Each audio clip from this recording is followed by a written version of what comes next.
انکار کرتا ہے، اس کے مطابق اس کی زندگی نہیں ہوتی ہے، وہ جہنم میں جائے گا۔ مطلب کتنی بنیاد اور کتنی اہم چیز ہے یہ کلمہ، جس کا معنی ہوتا ہے نہیں کوئی معبود برحق سوا اللہ کی، لا الہ الا اللہ، نہیں کوئی معبود برحق سوا اللہ کی، یہ اس کا معنی ہوتا ہے۔ اس کلمے میں دیکھیے پہلے آپ نفی ہے لا الہ، ہم سارے معبودان باطلہ کا انکار کرتے ہیں، پہلے انکار ہے کہ نہیں کوئی معبود برحق، مطلب پہلے ڈینائل ہے، پہلے انکار ہے، مطلب دنیا کی ہر وہ چیز جس کی انسان پرستش کرتے ہیں، عبادت کرتے ہیں، اس کے سامنے جھکتے ہیں، ان تمام کی سب سے پہلے ہم انکار کر نفی کر دیتے ہیں، نہیں کوئی معبود برحق۔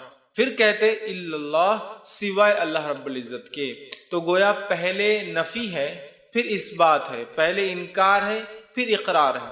یہ بڑی افسوس کی بات ہے جب کلمے کا معنی مسلمان نہیں سمجھتے تو پہلے اقرار کرتے اور پھر انکار کرتے اپنے عمل سے۔ اکثر مسلمان لا الہ الا اللہ پڑھتے تو ہیں لیکن کلمے کا اقرار زبانی تو کرتے ہیں لیکن زندگی میں عمل الٹا ہے، پہلے اللہ کا اقرار کرتے اور بعد میں ہر چیز اس کے ساتھ ماننا شروع کر دیتے ہیں، جبکہ کلمے کا معنی ہے پہلے ہر چیز کا انکار کر دو، جو چیزوں کی عبادت اللہ کو چھوڑ کر ہوتی ہے اس کے بعد اقرار کرو اللہ کا۔ بہرحال یہ اس کا مختصر سا معنی ہے اس کلمے کا۔ اللہ رب العزت نے سورہ محمد سورہ نمبر 47 اس کی آیت میں 19 میں فرمایا اور کہا فَعْلَمْ، نبی اکرم صلی اللہ علیہ وسلم کو بتا دیا گیا کہ پس اے نبی تم اس بات کو جان لو، اس بات کو تم جان لو، اس بات کو تم سمجھ لو، فَعْلَمْ، اس بات کا علم حاصل کر لو اے نبی آپ۔ گویا نبی کے ذریعے امت کو بھی تعلیم دی جا رہی ہے، کیا علم حاصل کرو؟ فَعْلَمْ أَنَّهُ لَا إِلَهَ إِلَّا اللَّهِ، کہ تم یہ جان لو کہ نہیں کوئی معبود سوائے اللہ کے برحق۔ مطلب نبی اکرم صلی اللہ علیہ وسلم کو حکم دیا کہ اے نبی علم حاصل کر لو اس چیز کا، فَعْلَمْ، تو بس آپ اے نبی علم حاصل کر کس چیز کا؟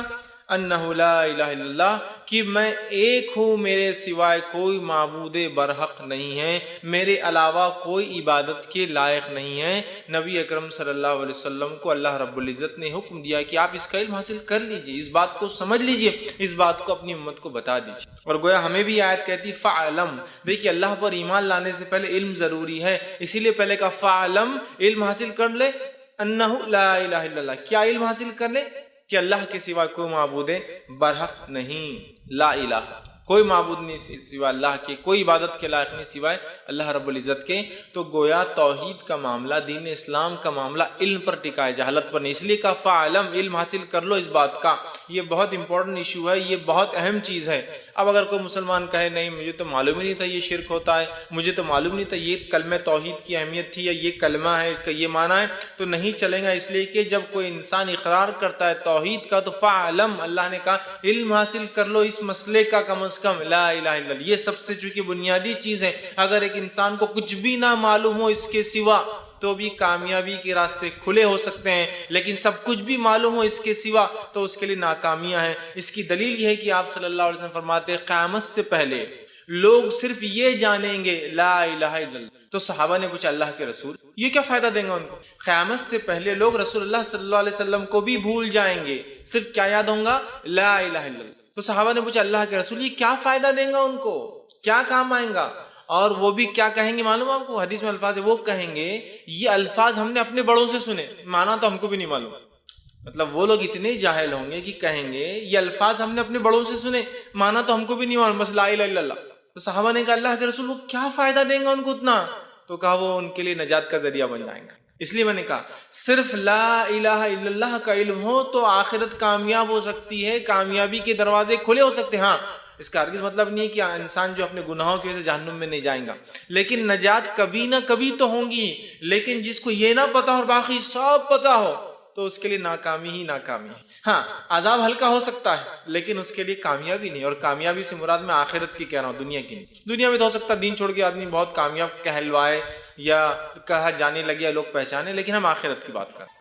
تو اگر لا الہ الا اللہ کا بھی علم ہو جائے تو وہ کامیاب ہو سکتا ہے صرف، لیکن اگر یہ علم نہ ہو اور باقی سب بھی ہو تو انسان ناکام ہو جاتا ہے۔ یہ بات بہت اہم ہے اور اس کلمے کو ہم کو یقینی طور سے سمجھنا ہے۔ یہ کلمہ دین اسلام کی روح ہے، یاد رکھیے۔ اب آپ کہیں گے محمد رسول اللہ میں نے کیوں غائب کر دیا اس میں سے؟ میرا عنوان چونکہ ایک وسیع ہے، میں آدم علیہ السلام سے لے کر آسم تک آ رہا ہوں، ہر دور میں انبیاء کے نام بدلتے رہے، کلمے کی شروعات وہی لا الہ الا اللہ۔ آدم نے بھی لا الہ الا اللہ کہا، نوح نے بھی لا الہ الا اللہ کہا، صالح نے بھی لا الہ الا اللہ کہا، ہود علیہ السلام نے بھی لا الہ الا اللہ کہا۔ تمام انبیاء علیہ السلام جتنے آئے سب کی دعوت لا الہ الا اللہ ہی تھی۔ اس کے بعد وقت اور زمانے کے نبی کے اعتبار سے، وہ نبوت کے اعتبار سے موسیٰ رسول اللہ تھے، کبھی ابراہیم رسول اللہ تھے، کبھی نوح رسول اللہ تھے، کبھی صالح رسول اللہ تھے، کبھی ہود رسول اللہ تھے، وہ بدلتا رہا، لیکن اصل جو چیز رہی، جو اہم ہے، وہ ہے لا الہ الا اللہ۔ اور چونکہ ہم آخری نبی کی امتی ہے تو ہمارے لیے محمد رسول اللہ اس میں اضافہ ہوتا ہے،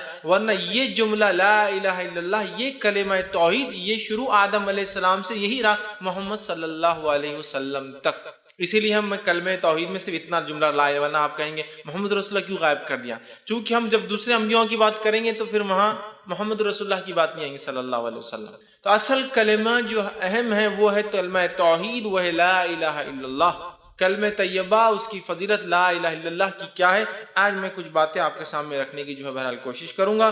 اور یہ اتنی اہم چیز ہے کہ اللہ رب العزت نے جب آدم علیہ السلام کو بنایا اور انسانوں کو دنیا میں بھیجنا چاہا تو ان انسانوں کو جو پہلی تعلیم اللہ رب العزت نے دی وہ تعلیم بھی کیا تھی؟ لا الہ الا اللہ۔ آپ کہیں گے تعلیم کب ملی ہم کو؟ آئیے اس واقعے کو ہم یاد کرتے ہیں جس کو عہد الست کے نام سے ہم پہچانتے ہیں۔ اللہ رب العزت فرماتا ہے سورہ اعراف سورہ نمبر 7 اس کی آیت نمبر 172 میں اللہ فرماتا ہے، اس کو عہد الست کہتے ہیں۔ ایک وعدہ تھا جو ہم نے اللہ سے کیا تھا، اور وہ عالم ارواح، مطلب ہم حقیقی اس میں نہیں تھے، روح کے شکل میں تھے۔ یہ کب ہوا؟ آئیے سورہ اعراف میں اللہ رب العزت فرماتا اور کہتا ہے وَإِذْ أَخَذَ رَبُّكَ من بنی آدم من ظہورہم ذریتہم وَأَشْهَدَهُمْ عَلَىٰ أَنفُسِهِمْ أَلَسْتُ بِرَبِّكُمْ قَالُوا بَلَىٰ شَهِدْنَا۔ اللہ رب العزت فرماتا اور کہتا ہے وَإِذْ أَخَذَ رَبُّكَ، اور تم یاد کرو جب تمہارے رب نے نکالا آدم کی پشت سے اس کی پوری ذریت جو دنیا میں آنے والی ہے۔ ایک مقام تھا عالم ارواح جس کو کہتے ہیں، ایک مقام تھا، وہ اللہ رب العزت نے آدم علیہ السلام کو بلایا اور ان کی پشت پیٹھ پر ہاتھ پھیرا تو سارے ہی اولادیں جو ان سے پیدا ہونے والی تھی نکل کر آ گئی اور کھڑے ہو گئی، اور اسی شکل میں حدیث میں آتا جس شکل میں دنیا میں آج ہم ہیں، سب کھڑے ہو گئے۔ پورے لوگ انسان جو آدم علیہ السلام سے پیدا ہونے والے تھے، آدم علیہ السلام کے بعد سے لے کر آخری بچہ جو دنیا میں آنے والا ہے، سب کو اللہ نے نکالا، ذریتہم، ساروں کو نکالا ان کی پیٹھ سے، اور کہا وَأَشْهَدَهُمْ، اور پھر ان سے گواہی دلائی اور ان سے پوچھا علی انفسہم، تاکہ وہ گواہ رہے اپنی نفسوں پر روز قیامت، خود سیلف وٹنس بنے اپنے آپ پر۔ کیا پوچھا ان سے؟ الست بربکم، کیا میں تمہارا رب نہیں ہوں؟ اس کو عہد الست اس لیے کہتے ہیں، الست بربکم، کیا میں تمہارا رب نہیں ہوں؟ تو ساروں نے کہا، ہم لوگوں نے، بلا شہدنا، ہم سب نے گواہی دی تھی وہاں، اللہ ہاں تو ہی رب ہے۔ کافر ہو، فاسق ہو، فاجر ہو، نبی ہو، رسول ہو، نیک ہو، صالح ہو، شہداء ہو، ولی ہو، سب جمع تھے ایک جگہ، چور ہو، اچکا ہو، زانی ہو، ڈاکو، جیسے من سب جمع تھے۔ سب کو اللہ نے پوچھا کیا میں تمہارا رب نہیں ہوں؟ ہم سب نے گواہی دی۔ تو گویا اللہ رب العزت نے جو سب سے پہلی گواہی ہم سے لی، ہم کو اپنے خلاف وٹنس بنایا، وہ کیا تھی؟ اللہ ایک۔ الست بربکم، کیا میں، تو اسی لیے عہد الست کہتے ہیں اس کو، کیا میں تمہارا رب نہیں ہوں؟ ہم سب نے کہا ہاں اللہ تو ہمارا رب ہے۔ تو گویا کلمہ توحید کی اہمیت تو یہ ہے کہ ہم سب سے گواہی وہاں لے لی گئی اس تعلق سے۔ اور اس تعلق سے ایک حدیث بھی آتی ہے جو مسند احمد کے زوائد میں جمع کی گئی ہے۔ حدیث کے الفاظ اس طرح سے ہے کہ اللہ تبارک و تعالیٰ نے، آپ نے فرماتے آدم علیہ السلام کے پیٹھ پر ہاتھ پھیرا۔ اس آیت کی تفسیر میں بات آ رہی ہے، پیٹھ پر ہاتھ پھیرا تو قیامت تک پیدا ہونے والی ساری روحیں نکل کر آ گئی، سب جو پیدا ہونے والے تھے سب نکل کر ہم سب آ گئے۔ تو ان کی الگ الگ جماعتیں جو متفرق کر دی گئی، انبیاء کی جماعت، کافروں کی جماعت، شہداء کی جماعت، ولیوں کی جماعت، صالحین کی جماعت، اللہ نے سب کو الگ کر دیا، اور مسلمان کافر سب کو، نیکوکار بدکار سب کو الگ الگ کر دیا۔ پھر ہر ایک کی ویسی ہی صورتیں بنائی جیسی دنیا میں بنائی گئی ہے، مطلب ہم وہاں اسی صورت میں تھے جیسی صورت میں آ جائیں، ہم سب کو بنایا گیا۔ اس کے بعد آپ فرماتے ہیں اور جیسی دنیا میں بنائی جو ہے منظور تھی، پھر ہر ایک کو بولنے کی قوت عطا کی اور ہر ایک کو بولنے کی قوت دی کہ تم بولو۔ اس کے بعد اللہ نے سوال کیا الست بربکم، کیا میں تمہارا رب نہیں ہوں؟ تو پھر آپ فرماتے ہیں کیا میں تمہارا رب نہیں ہوں؟ سب نے کہا ہاں آپ ہمارے رب، وہ مالک، وہ مختار ہیں۔ اللہ تعالیٰ نے فرمایا ساتوں آسمانوں، ساتوں زمینوں اور تمہارے باپ آدم کو تم پر گواہ بناتا ہوں۔ ساتوں آسمان اور ساتوں زمین اور آدم علیہ السلام، تم تین لوگ ان پر گواہ رہنا کہ ان سب نے کہا کہ میں ان کا رب ہوں. تو یہ سب گواہ بن گئے، زمین بن گئی، آسمان بن گئے اور آدم علیہ السلام بن گئے. تو آپ نے کہا باپ کو تم پر گواہ بناتا ہوں کہ تم نے میری ربوبیت کا اقرار کر لیا ہے. ایسا نہ ہو کہ تم کہنے لگو ہمیں خبر ہی نہ تھی، ایسا نہ ہو کہ تم دنیا میں جاؤ اور آ کر پھر مجھ سے کہو کہ ہم کو تو معلوم ہی نہیں ہوا، اور پھر فرمایا اللہ رب العزت خبر نہ تھی کہ ہم نے اس سے ناواقف تھے. اعلموا انہ لا الہ غیری. تو اس کے بعد آپ فرماتے ہیں یقیناً تم جان لو کہ میرے علاوہ کوئی تمہارا عبادت کا مستحق نہیں ہے. اللہ نے ان سے یہ کہا کہ ایسا نہ ہو دنیا میں جاؤ منمانی کرو، جی کراؤ، پھر مرنے کے بعد اٹھائے جاؤ گے تو کہو اللہ ہم کو تو پتہ ہی نہیں تھا تو رب ہے. تو لہٰذا ان سے گواہی لی اور انہوں نے کہا کہ اعلموا تم جان لو اس بات کو کہ میں ہی صرف تمہارا رب ہوں. ہم سب نے روز عالم ارواح میں دنیا میں آنے سے پہلے گواہی دی اللہ تو ہمارا رب ہے. پھر آپ سے فرماتے ہیں میری عبادت کے علاوہ تمہاری اللہ نے فرمایا علاوہ کوئی عبادت کا مستحق نہیں اور نہ میرے علاوہ کوئی رب ہے، میرے ساتھ کسی کو بھی شریک نہ کرنا. اس قول و قرار کے یاد دلانے کے لیے میں تمہارے پاس انبیاء اور رسول بھی بھیجوں گا. یہ عہد الست کہ ہم عالم ارواح میں ہم نے کہا ہماری روحوں کو یہ گواہی یاد ہے لیکن ہمارے ذہن بھول چکے ہیں. تو اللہ رب العزت نے فرمایا کہ میں تمہارے جانے کے بعد پھر ریمائنڈر کے لیے نبیوں کو بھیجوں گا، رسولوں کو بھیجوں گا، کتابیں بھی اتاروں گا تاکہ یہ میسج وقتاً فوقتاً، یہ پیغام وقتاً فوقتاً لا الہ الا اللہ کا ریپیٹ ہوتا رہے تم انسانوں کے سامنے. تو میں جو ہے کتابیں اتاروں گا. اور سب نے اس کا قرار کیا اور کہا، ہم سب نے کہا تھا وہاں اللہ کے رسول فرماتے ہیں لا الہ لنا غیرک، اے اللہ ہمارے لیے تیرے سوائے کوئی معبود نہیں. اللہ نے سوال کیا، ہم نے جواب دیا. اللہ نے کہا میرے علاوہ کوئی معبود نہیں، ہم نے کہا ہاں اللہ تیرے علاوہ کوئی معبود برحق نہیں، ٹھیک ہے، عبادت کا کوئی مستحق نہیں ہے. اور یہ مسند احمد کے زوائد میں روایت آتی ہے کہ ہم سب نے وہاں گواہی دی تھی لیکن دنیا میں آنے کے بعد ہم لوگ جو ہے اس چیز کو بھول گئے ہیں. تو یہ بڑی اہم بات ہے، یاد رکھیے. اور اللہ رب العزت نے اس بات کو قرآن میں یوں بھی دہرایا، سورہ انبیاء سورہ نمبر 21 اس کی آیت نمبر 25 میں، اور فرمایا اور کہا وَمَا أَرْسَلْنَا مِن قَبْلِكَ مِن رَسُولٍ إِلَّا نُوحِي إِلَيْهِ أَنَّهُ لَا إِلَهَ إِلَّا أَنَا فَاعْبُدُونِ کہ آپ سے فرمایا گیا اور کہا گیا وَمَا أَرْسَلْنَا مِن قَبْلِي، اے نبی آپ سے پہلے کوئی رسول ایسے نہیں آئے جن کی طرف ہم نے یہ وحی نہ کی ہو لا الہ الا، ٹھیک کہ ہم نے یہ گواہی یہ وحی نہ کی ہو انہ لا الہ الا کہ اس اللہ کے سوا کوئی معبود برحق نہیں، کوئی عبادت کے لائق نہیں. انا فاعبدون تو تم صرف اور صرف میری ہی عبادت کرو. یہ پیغام دے کے پھر انبیاء اور رسول جو ہے آتے رہے اور ساروں کا پیغام یہی تھا لا الہ الا اللہ. اب لا الہ الا اللہ تو یہ ایک چیز تھی جو کبھی نہیں بدلی. انبیاء کے اعتبار سے کلمے کا دوسرا حصہ پارٹ بدلتے رہا.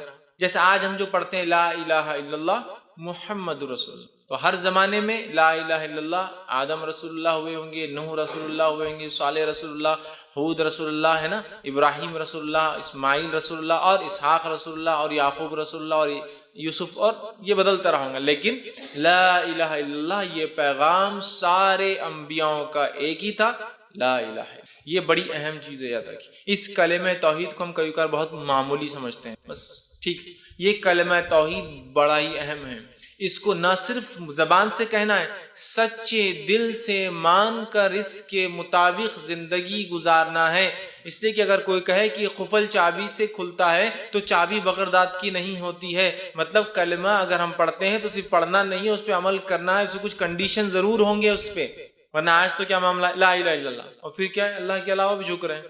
یقیناً میرا عنوان آج شرک نہیں ہے، ورنہ آپ کو اگر شرک سننا ہے تو کیا یہ بھی شرک ہے، میں نے اس پہ بہت تفصیلی گفتگو کی تھی شرک کیا ہے اور کیا یہ بھی شرک ہے. آپ اس کو بہرحال دیکھ سکتے ہیں، عنوان جو ہے اپلوڈ بھی ہو چکا ہے یوٹیوب پر. بہرحال تو بہرحال کلمے کا دوسرا حصہ، کلمے کا پہلا جز کامن رہا، برابر رہا لا الہ الا اللہ ہر کسی کے دور میں. انبیاءوں کے اعتبار سے بہرحال دوسرا جملہ بہرحال بدلتا رہا ہے، ٹھیک. اب جو شخص اس کلمے کو مان لے لا الہ الا اللہ، اس کے تقاضوں کو پورا کر کے عمل کر کے زندگی گزار لے، دخل الجنہ، وہ تو جنت میں چلا گیا. جو اس کلمے کا انکار کر دے اور گناہ اور معصیت میں زندگی گزارے تو یقیناً وہ کہاں جائیں گا؟ جہنم. اس کے لیے ہمیشہ کا عذاب ہوں گی. تو اس کلمے کی ذرا اہمیت ہی سمجھ لے. اقرار کر لیا تو جنت واجب، انکار کر دیا تو جہنم واجب. اقرار کر لیا تو ہمیشہ کی نعمتیں، انکار کر دیا تو ہمیشہ کی آگ.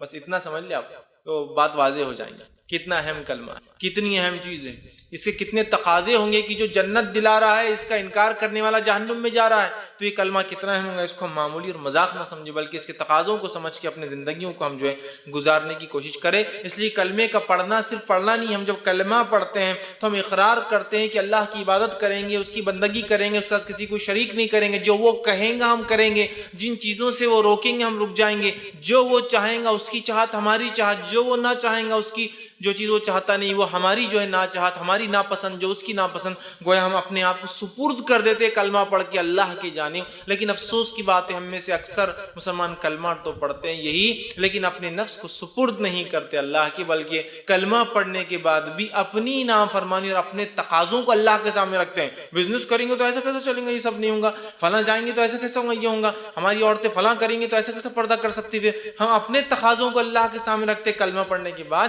جبکہ کلمے کا تقاضا ہے جب ایک رب کو مان لیا تو اس کی ہر چیز کو ماننا، من اور ان، جوں کا توں، ڈاٹ بائی ڈاٹ، ایک نقطہ بھی ہے تو اس کو جیسے کہ تیسے ہم کو ماننا ہے اور اپنی زندگیوں کو ڈھال دینا ہے، گزار دینا ہے، اپنی زندگی اس کے مطابق رکھنا ہے ہمیں۔ جو یہ کلمہ معمولی نہیں ہے، صرف پڑھ لینا کافی نہیں ہے، اس کے تقاضوں کو پورا کرنا بھی اتنا ہی ضروری ہے، یاد رکھیے۔ اور جس نے اس کو پڑھ لیا پھر سچے دل سے، مان لیا سچے دل سے، تو بس اس کے لیے تو جو ہے کامیابی ہی کامیابی ہے، اور جس نے انکار کر دیا اس کے لیے یاد رکھیے ناممکن ہے کہ پھر وہ کبھی جنت میں جا سکے۔ اور جس شخص نے اس کو یقین کر لیا، اس کے مطابق عمل کر لیا، تو بس کامیابی ہے، ورنہ اس کے لیے ناکامی ہے۔ اب آئیے اس کلمے کی فضیلت کے تعلق سے کچھ باتیں آپ کے سامنے رکھتا ہوں۔ اس کے فضائل خود اس کی اہمیت خود بخود واضح کر دیں گے، اہمیت بھی شامل ہو جائیں گی فضائل کے ساتھ ساتھ، ٹھیک؟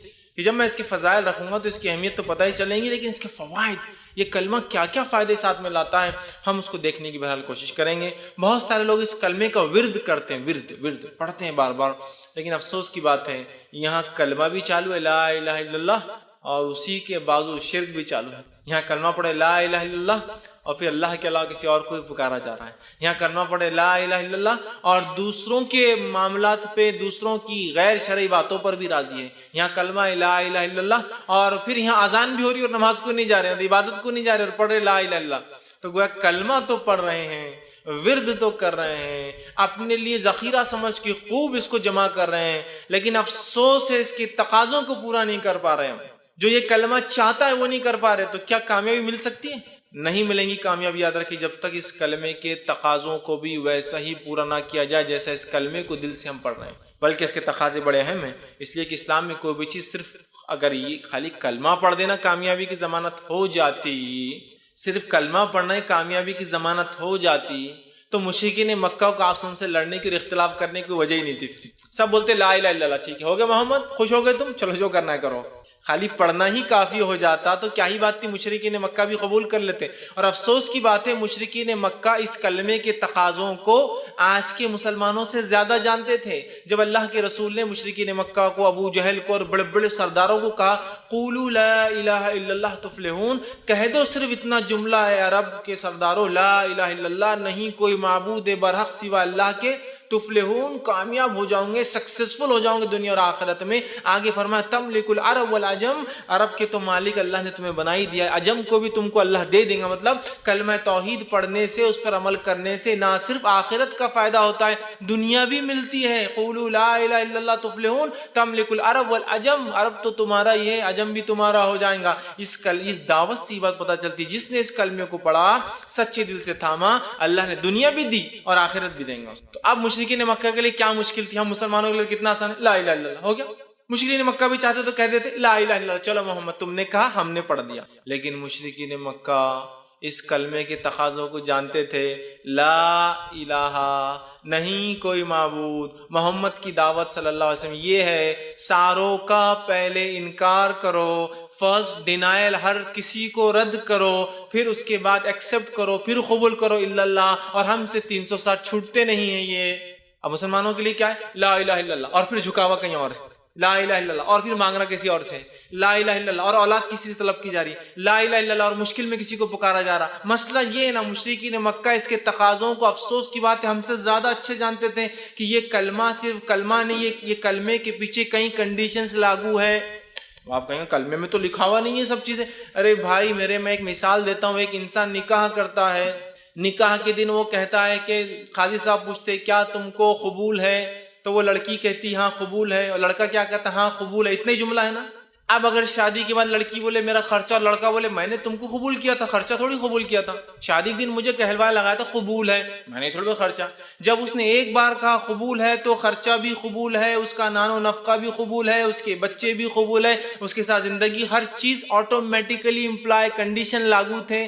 اسی طرح جب ہم کہتے لا الہ الا اللہ تو کئی کنڈیشنز آٹومیٹیکلی لاگو ہو جاتے ہیں۔ ہم کنڈیشنز کو ہٹا کے صرف سمجھ رہے لا الہ الا اللہ کافی۔ اگر میں کہوں ایک چابی سے تالا کھولتا ہے تو چابی بغیر دانت کی نہیں، اس میں کچھ کنڈیشنز ہوتی، تو جب لا الہ الا اللہ کے بعد کنڈیشن اپلائیڈ، تو مشرکین مکہ کو معلوم تھا کنڈیشن یہ سب کا انکار کرنا پڑے گا، آباء و اجداد کو چھوڑنا پڑے گا، جو تو ان کے طور طریقے کو، 360 معبودوں کو، اور اپنی پوری خواہشات کو محمد کی لائے ہوئے شریعت کے مطابق ڈالنا ہوگا، جو ہم سے ہونے والا نہیں، لہٰذا انکار۔ ہمارے لیے کتنا آسان ہے، لا الہ الا اللہ، اور منمانی کر رہا ہے۔ کلمے کا پڑھنے والا اللہ کے علاوہ کسی کے سامنے جھک رہا ہے، یہ بڑی سوچ کی بات ہے، تو مشرکین مکہ سمجھ۔ اب آئیے اس کلمے کی فضیلت کیا ہے۔ کلمہ طیبہ کی فضیلت جو ہے اس کی سب سے پہلے 1 2 3 4 ایسی گنتی میں رکھوں گا، اور انشاءاللہ آج ہم کم و بیش 17 فضیلت اس کی دیکھیں گے، 17۔ پہلی فضیلت کلمہ طیبہ کی اہمیت بھی شامل ہے، فضیلت لیکن زیادہ ہے۔ فضائل جاننے سے ہمیں جو ایک ابھار ملتا ہے، ایک اس چیز کی طرف لگاؤ بڑھتا ہے، اور انسان ڈٹ کر وہ عمل کرتا ہے۔ آئیے پہلی فضیلت کیا ہے؟ جس کی موت اس کلمے پر ہو جائے وہ جنت میں جائیں گے، یہ پہلی فضیلت ہے اس کی، لا الہ الا اللہ کی فضیلت۔ سبحان اللہ، پہلی فضیلت یہ ہے جو یہ پڑھ لے جنت میں جانے والا ہے۔ بس پڑھ لے کا معنی پھر سمجھ رہے نا آپ، کنڈیشن اور اپلائیڈ۔ پڑھ لے مطلب اس کے تقاضوں کو پورا کرے، اس کے مطابق زندگی گزار لے، جنت میں جائیں گا۔ آئیے پہلی چیز، رسول اللہ صلی اللہ علیہ وسلم فرماتے ہیں، صحیح بخاری کی روایت، آپ نے فرمایا اور کہا ما من عبد قال لا الہ الا اللہ، جب کوئی بندہ یا ایسا کوئی بندہ نہیں ہے جو یہ کہتا ہے لا الہ الا اللہ، نہیں کوئی معبود برحق سوا اللہ کے، آپ نے ثم مات علی ذالک، اور اسی پر اس کی موت آ جاتی ہے جو وہ کہہ رہا تھا کہ نہیں کوئی معبود سوا اللہ کے، برحق سوا اللہ کے، ذالک الا دخل الجنہ، تو وہ سیدھا جنت میں چلا جائیں گا۔ نہیں کوئی ایسا بندہ اللہ کا جو یہ کہہ دے لا الہ الا اللہ، اس کے تقاضوں کو پورا اس میں زندگی گزار لے، وہ مرنے کے بعد سیدھا دخل الجنہ، جنت میں چلا جائیں گا۔ جو اس کلمے کے مطابق زندگی گزارے اور اس کی موت اس کلمے پر ہو جائے، وہ جنت میں جانے والا ہے۔ میں نہیں سمجھتا ہوں اس سے بڑی کوئی فضیلت اور کسی کلام کی ہو سکتی ہے کہ جس کلام کو انسان زندگی میں پڑھ لے، اور اس کلام کے مطابق، اس کلمے کے مطابق، اس سینٹنس کے مطابق زندگی گزرے، اور اس کلمے کے ساتھ وہ مر جائے، دنیا سے چلا جائے، دخل الجنہ، جنت میں وہ جانے والا ہے۔ کتنی اہم فضیلت ہے نا، جو اس کلمے کو پڑھ کے اس کے مطابق عمل کر لے، تقاضوں پہ جنت میں جائیں گا، یہ بہت بڑی فضیلت ہے، یاد رکھیے۔ آئیے اسی طرح اس کلمے کی دوسری فضیلت جو آتی ہے وہ یہ ہے، یہ کلمہ نجات کا ذریعہ ہے، یہ کلمہ نجات کا ضامن ہے، یہ کلمہ سکسیس کی گارنٹی ہے۔ پہلا تو جنت میں جانے کا ہے، دوسرا سکسیس چاہیے، کامیابی چاہیے، کامیابی دنیا کی اور کامیابی آخرت کی، جس کو بھی چاہیے اسے یہ کلمہ پڑھنا، اس لیے کہ یہ کلمہ ضمانت ہے کامیابی کی، سکسیس کی۔ نبی اکرم صلی اللہ علیہ وسلم فرماتے ہیں، مسند احمد کی روایت، آپ نے فرمایا اور کہا من قیل من الکلمۃ، آپ نے فرماتے جو میرا لایا ہوا کلمہ پڑھ لے، ٹھیک۔ اس کے پیچھے ایک پس منظر یہ آتا ہے کہ ابوبکر صدیق رضی اللہ عنہ نے ایک مرتبہ آپ صلی اللہ علیہ وسلم نے سوال کیا اور پوچھا، دریافت کیا، کوشچن کیا کہ اس دین میں نجات کا ذریعہ کیا ہے، اسلام میں نجات کا ذریعہ کیا ہے، مطلب کس چیز کو آپ یہ کہیں گے کہ یہ نجات کا ذریعہ ہے؟ تو آپ صلی اللہ علیہ وسلم نے ان کے سوال کے جواب میں کہا اور فرمایا جو میرا کلمہ جو میں نے لایا ہوں لا الہ الا اللہ، نہیں کوئی معبود برحق، نہیں کوئی عبادت کے لائق برحق سوا اللہ کے، جو یہ کلمہ پڑھ لے، قبول کر لے، جس کو میں نے اپنے چچا ابو طالب پر پیش کیا تھا اور اس نے اس کا انکار کر دیا تھا، وہ کلمہ ماننے والے کے لیے نجات ہے۔ کون سا کلمہ پڑھنے والے کے لیے نجات ہے؟ آپ سے سوال کیا ہو رہا ہے، اے اللہ کے رسول اس دین میں نجات کا کیا ذریعہ ہے، سکسیس کا کیا ذریعہ؟ تو فرمایا جو کلمہ میں لایا ہوں لا الہ الا اللہ، جو میں نے اپنے چچا پر بھی پیش کیا تھا، افسوس میرا چچا اس چیز پر ایمان نہیں لایا، جو اس کلمے کو پڑھ لے تو تمہارے سوال کا جواب ہے نجات کا یہ کلمہ ذریعہ ہے۔ کلمہ توحید لا الہ الا اللہ، کلمہ طیبہ لا الہ الا اللہ، کلمہ شہادت لا الہ الا اللہ نجات کا ذریعہ ہے۔ نہیں کوئی معبود برحق کی، تو عبادت تو بہت ساری چیزوں کی لوگ کر رہے ہیں نا، اس لیے ہم کہہ رہے نہیں کو معبود برحق، وہ عبادت تو کرتے ہیں لوگ چیزوں کی لیکن وہ برحق نہیں ہے، وہ صحیح نہیں ہے سوائے اللہ۔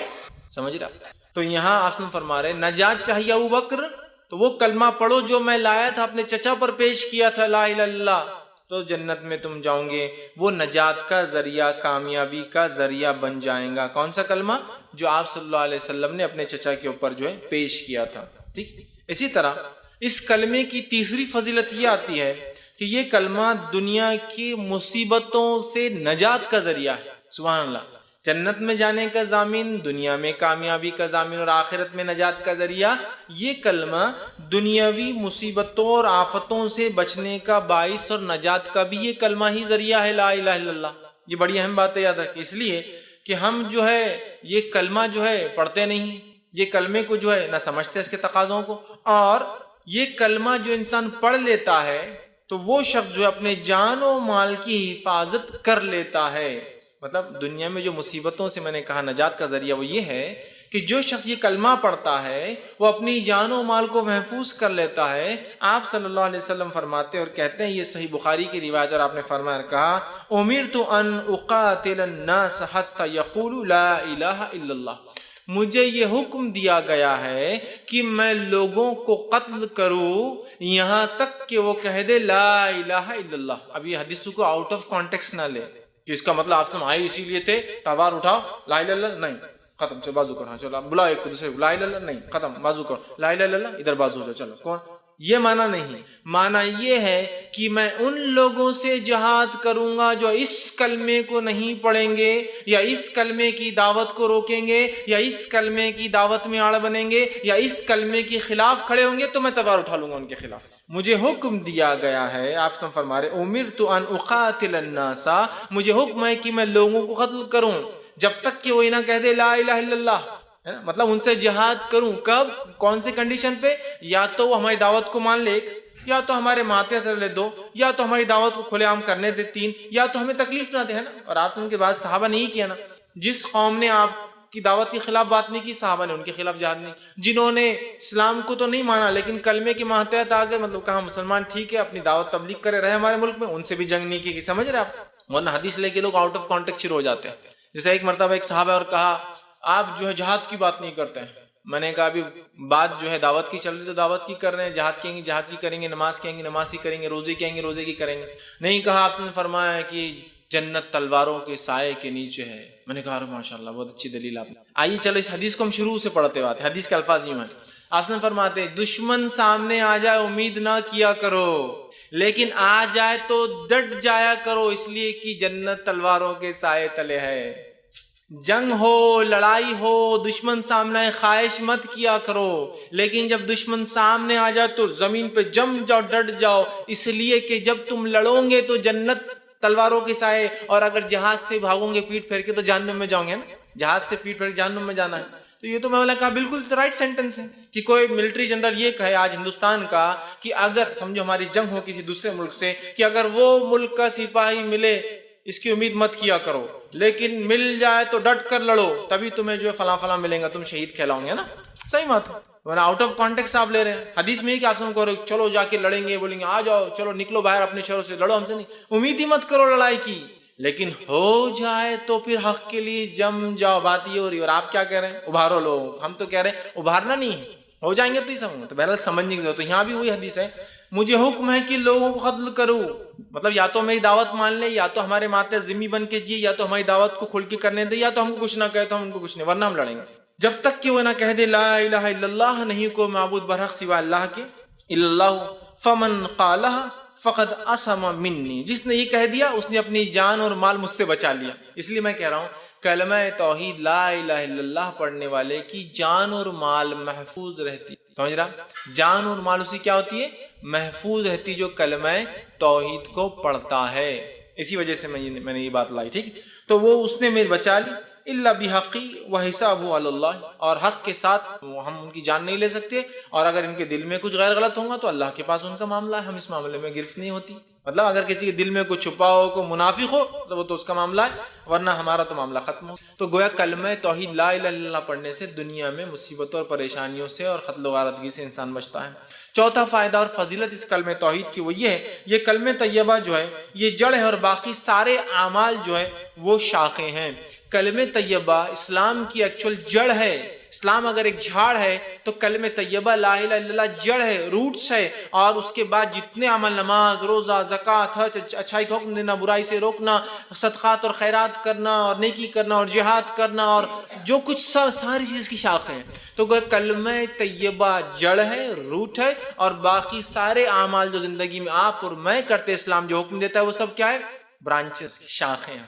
تو روٹ بہت ضروری اچھی ہو، ہماری مضبوط ہو۔ تو آئیے ہم دیکھتے ہیں، اس لیے کہ آپ صلی اللہ علیہ وسلم نے جو ہے حدیث میں فرمایا کہ یہ روٹ ہے جو میں بیان کر رہا تھا، یہ اس کی جڑ ہے اسلام کی۔ اس کے تعلق سے حدیث صحیح بخاری کی روایت آپ نے فرمایا اور کہا ایمان کی 70 سے زیادہ شاخیں ہیں، ان میں سب سے بہترین شاخ لا الہ الا اللہ ہے، اور سب سے چھوٹی شاخ راستے سے تکلیف دہ چیز کو ہٹانا ہے، اور شرم و حیابی ایمان کی ایک شاخ ہے۔ کیا فرمایا؟ ایمان کی 70 سے زیادہ برانچز ہے، ایک روایت میں 77 تک ہے، 70 سے زیادہ 77 برانچز ہے۔ سب سے افضل برانچ اس کی سب سے اعلیٰ ہے لا الہ الا اللہ، اور سب سے ادنا ہے راستے سے تکلیف دہ چیز کو ہٹانا۔ تو گویا لا الہ الا اللہ جڑ ہے اور باقی تمام چیزیں کیا ہے؟ وہ اس کی شاخیں ہیں، یاد رکھیں۔ لا الہ الا اللہ کیا ہے؟ جڑ ہے، اور باقی تمام چیزیں کیا ہے؟ اس کی شاخیں ہیں، یاد رکھیں۔ اسی طرح اس سے فضیلت بدل دی۔ پانچویں فضیلت کلمہ طیبہ کی وہ یہ ہے، کلمہ طیبہ کی مثال ایک پاکیزہ درخت کی ہے، ایک پاک جھاڑ کی ہے، یاد رکھیں۔ اور ایسا جھاڑ جو پھل بھی لاتا ہے، بہت تناور ہے، بہت مضبوط ہے، اس کی شاخیں آسمان کو جا کر چھوتی ہے۔ تو کلمہ طیبہ ایک بہترین درخت ہے، یاد رکھیں، جو پھل لاتا ہے۔ اس کا معنی یہ ہے کلمہ طیبہ ایک جھاڑ ہے جس کو اگر دنیا میں انسان لگاتا ہے تو اس کا پھل معنی ہے آخرت میں اس کا بدلہ پائیں گا۔ اور اللہ رب العزت نے کلمہ طیبہ کو جھاڑ کی تمثیل، مثال خود دی، میں نہیں دے رہا ہوں۔ آئیے سورہ ابراہیم سورہ نمبر 14 آیت نمبر 24 سے لے کر 27 میں اللہ فرماتا اور کہتا ہے الم تر کیف ضرب اللہ مثلا کلمۃ طیبۃ کشجرۃ طیبۃ۔ کیا اللہ رب العزت تمہارے لیے لوگوں ایک ضرب اللہ مثال دیتا ہے، ایک ایگزامپل دیتا ہے۔ کیا ایگزامپل ہے؟ کہ ایگزامپل ہے مثلا کلمۃ طیبۃ کشجرۃ، کہ کلمہ طیبہ کی لا الہ الا اللہ کی مثال ہے جیسے کہ ایک پاکیزہ جھاڑ، مطلب اس کے اپیرنس سے بھی وہ خوبصورت دکھتا ہے۔ ایک کاٹے جھاڑ کو آپ پاکیزہ جھاڑ نہیں کہیں گے، ایک بدبو دار جھاڑ کو آپ پاکیزہ جھاڑ نہیں کہیں گے، ایک بدنما جھاڑ کو آپ پاکیزہ جھاڑ نہیں کہیں گے، ہے نا، ایک ہلکا زمین پہ بالکل ایک دم گرنے پہ ایسے جھاڑ کو آپ پاکیزہ نہیں کہیں گے۔ تو اللہ فرما رہا ہے الم تر کیف، اللہ تمہارے لیے لوگوں کیسی مثال دے رہا ہے، سنو، ضرب اللہ مثلا کلمۃ، تمہارے لیے مثال ہے کلمہ طیبہ کی، کشجرۃ طیبۃ، ایک پاکیزہ جھاڑ کی ہے، اصلها ثابت وفروها فی السماء، جس کی زمین میں جڑیں دھسی ہوئی ہے، مضبوطی سے گڑی ہے، اور جس کی شاخیں فروها فی السماء، آسمان کو چھوتی جائے گی۔ سبحان اللہ، کیا جھاڑ ہے!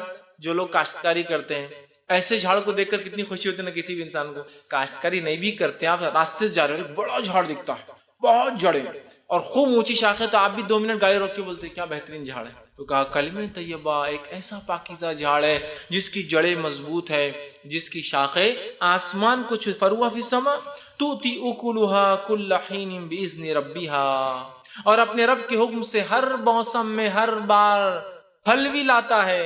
ایک بہت بڑا جھاڑ بغیر پھل کے ہو تو کیا فائدے کا؟ آپ خود بولتے ہیں یار کھیت کا بہت حصہ ویسٹ کرا، اٹھا کے پھینک ڈالو۔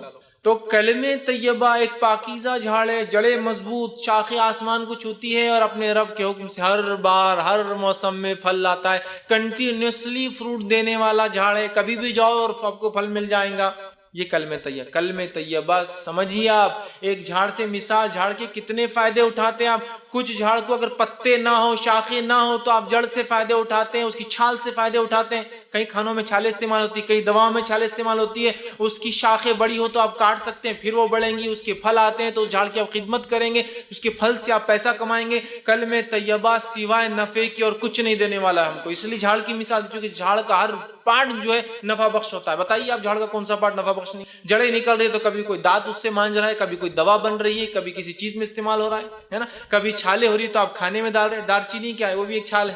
بہت سے لوگ مختلف کھانے اس سے بناتے ہیں، لکڑی نکل جائے تو جلانے میں کام آتی ہے، کشتیاں بنتی ہے، دکان بنتے ہیں، گھر بنتے ہیں، مکان بنتے ہیں، سامان بنتا ہے۔ اگر پتے ہیں تو جانور ہمارے کھا کے فائدہ اٹھاتے ہیں، پھول لاتا ہے تو خوشبو ہوتی ہے، دوائیں بنتی ہے، کیا کچھ نہیں ہوتا۔ اس طرح پھل لاتا ہے تو پھل بیچ کے نفع کمایا جاتا، پھل کھا کے فائدہ اٹھایا جاتا، پھل سے بیج نکلتے، بیج سے اور جھاڑ لگایا جا سکتا ہے۔ جھاڑ کبھی بھی نفع بخش ہوتا ہے، کسی بھی صورت میں سوکھا جھاڑ بھی ٹوٹ کے پڑا ہے تو بھی کام کا، اس لیے کہ جلانے میں کام آتا ہے۔ تو کلمہ طیبہ پڑھنے والے کو کبھی نقصان نہیں ہوگا، اس لیے کہ وہ ایک ایسی چیز کو مان رہا ہے جو ایسا درخت ہے جس کی زمین کے اندر جڑے گڑی، آسمان کو اس کی شاخیں چھوتی ہے۔ اور خاص بات تو یہ ہے پھلدار بھی ہے، اگر اتنا بڑا درخت بھی پھل نہ لائے تو آدمی بولتا ہے اکھاڑ دو، دوسرا کچھ لگا دو چھوٹا پھلدار ہوگا۔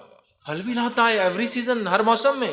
آگے اللہ نے فرمایا بِإِذْنِ رَبِّي، اللہ کے حکم سے لاتا ہے۔ وَيَضْرِبُ اللَّهُ الْأَمْثَالَ لِلنَّاسِ لَعَلَّكُمْ يَتَذَكَّرُونَ، اللہ مسلمانوں، اے لوگوں تمہارے لیے مثال بیان کرتا ہے، ٹھیک ہے، تاکہ تم غور و فکر کرو، نصیحت حاصل کرو، یتذکرون، سوچو اس پر۔ کیسی مثال ہے کلمہ طیبہ کی؟ آئیے آگے، وَمَثَلُ كَلِمَةٍ خَبِيثَةٍ كَشَجَرَةٍ خَبِيثَةٍ اجْتَثَّتْ مِنْ فَوْقِ الْأَرْضِ مَا لَهَا مِنْ قَرَارٍ، اور کلمہ خبیثہ کی، لا الہ الا اللہ کے خلاف جتنے کلمے ہیں جو شیطان کی طرف سے ہوتے ہیں، اللہ نے فرمایا مَثَلُ كَلِمَةٍ خَبِيثَةٍ كَشَجَرَةٍ خَبِيثَةٍ، کہ کلمہ شیطان کے کلام کی، کلمہ لا الہ الا اللہ کی جتنی باتیں اس کے علاوہ کہی جا رہی ہے ان کی مثال ایسی ہے، کشجرۃ خبیثۃ، اور بہت برے جھاڑ کی، جس کو دیکھنا بھی نہیں، کشجرۃ طیب، اس کو دیکھنا بھی پسند ہے، کلمہ طیب، یہ برا جھاڑ جس کو دیکھنا بھی ہے نا، کچھ جھاڑوں کو آپ کو دیکھتے لگتا ہے ان کو دیکھنا بھی اچھا نہیں، میں دیکھتے کاٹے آنکھ پہ اتنا گندا جھاڑ ہے نا، تو بیکار جھاڑ ہے، تو کہا اس کی مثال بیکار جھاڑ کی ہے۔ اور آگے فرمایا اس کی جڑیں بھی اندر نہیں جاتی ہے، کھوکھلی ہے پوری زمین پہ اکھڑی ہوئی، جس کو دیکھ کر ہی آپ کو لگ رہا ہے یہ کچھ ٹکنے والا جھاڑ نہیں ہے، زیادہ آندھی طوفان مصیبتوں میں کام نہیں آنے والا، اس کو سہارا لینا بولے تو یہ اپنے اوپر گرنے والا ہے۔ اور وہ خراب بھی نہیں ہے، وہ ایسا جھاڑ ہے کہ کبھی بھی گر سکتا ہے، آپ کو دیکھ کر اس کی جڑوں کی ڈھیلا ایسا لگ رہا ہے کبھی بھی گر سکتا ہے۔ اللہ فرمایا ما لها من قرار، رک بھی نہیں سکتا ہے۔ تو یہ یاد رکھیے، یہ دو کلام کی اللہ رب العزت نے جو ہے مثال دی۔ تو کلمہ طیبہ ایک ایسا جھاڑ ہے، لا الہ الا اللہ ایک ایسا جھاڑ ہے جس کی شکل، صورت، لذت، خوشبو اور نفع انسان اٹھا سکتا ہے، دیکھتے ہی سمجھ میں آ رہا ہے۔ دوسرا فائدہ، اس کی جڑیں زمین کے اندر مضبوطی سے جمی ہے، جس کی وجہ سے انسان کو پتا ہے کہ آندھی اور طوفانوں میں یہ جھاڑ ہماری مدد کرے گا، یہ ہم پر گرنے کے بدلے ہم اس کے سپورٹ میں جا سکتے ہیں۔ تیسرا فائدہ، اس کی شاخیں آسمانوں کو چھوتی ہے، بلند پھیلی ہوئی ہے، مطلب بہت بڑا جھاڑ ہے۔ اور چوتھی اور سب سے اہم چیز ہے، یہ جھاڑ پھل بھی لانے والا، یہ کلمے پہ جس نے عمل کیا آخرت میں فائدہ بھی اٹھا۔ یہ چار فائدے ہوں گے اس کلام کو۔ اور شیطان کے کلمے کو ماننے کی بہرحال وہ بالکل غیر مضبوط، دیکھتے ہی گھن آنے والی ہے، کبھی بھی گر سکتا ہے، مطلب اس کو خود سپورٹ کی ضرورت ہے، یہ کوئی مضبوط جھاڑ نہیں۔ تو کلمہ طیبہ کو جس نے مان لیا، ایک مضبوط جھاڑ کی اس کی مثال ہے، اور کلمہ طیبہ کے علاوہ جتنی چیزیں وہ بیکار ہے۔ چھٹا فائدہ، خبر میں استقامت، خبر میں مضبوطی دینے والے کلمے تھے، سبحان اللہ۔ مرنے کے بعد جو مر جائے اس پہ پڑھ کے جنت میں جانے والا ہے، جو اس کے مطابق رہے اپنی جان و مال کی حفاظت کر لی۔ اب خبر میں بھی مضبوطی، خبر میں اکیلے ہوں گے ہم، کیا ہوں گا، ہے نا، اکیلے انسان۔ آئیے جو ہے مسند بزار کی یہ روایت ہے، ماں عائشہ رضی اللہ عنہا فرماتی ہے، آپ نے سوال کیا اللہ کے رسول، میں ایک کمزور عورت ہوں، عورتیں ویسے بھی کمزوری ہوتی ہے نا مردوں کے مقابلے میں، تو وہ فرماتی اور کہتی ہے میں ایک عورت ہوں اور میں ضعیف ہوں اللہ کے رسول، میں کمزور ہوں، بہت ڈرتی ہوں، جلدی ڈر لگ جاتا ہے، جلدی پریشان ہو جاتی ہوں۔ عموماً ہوتا ہے عورتوں میں یہ صفت، جلدی ڈر جاتی ہے، جلدی پریشان ہو جاتی ہے۔ تو ماں عائشہ رضی اللہ عنہا نے بھی وہی سوال کیا اللہ کے رسول، میں ایک عورت ہوں، بہت جلدی پریشان ہو جاتی ہوں، اور جب جو ہے مرنے کے بعد قبر کے اندر جو ہے جب میں جاؤں گی اور منکر نکیر آئے تو میرا کیا حال ہوگا، جبکہ میں اکیلے ہوں گی منو مٹی نیچے۔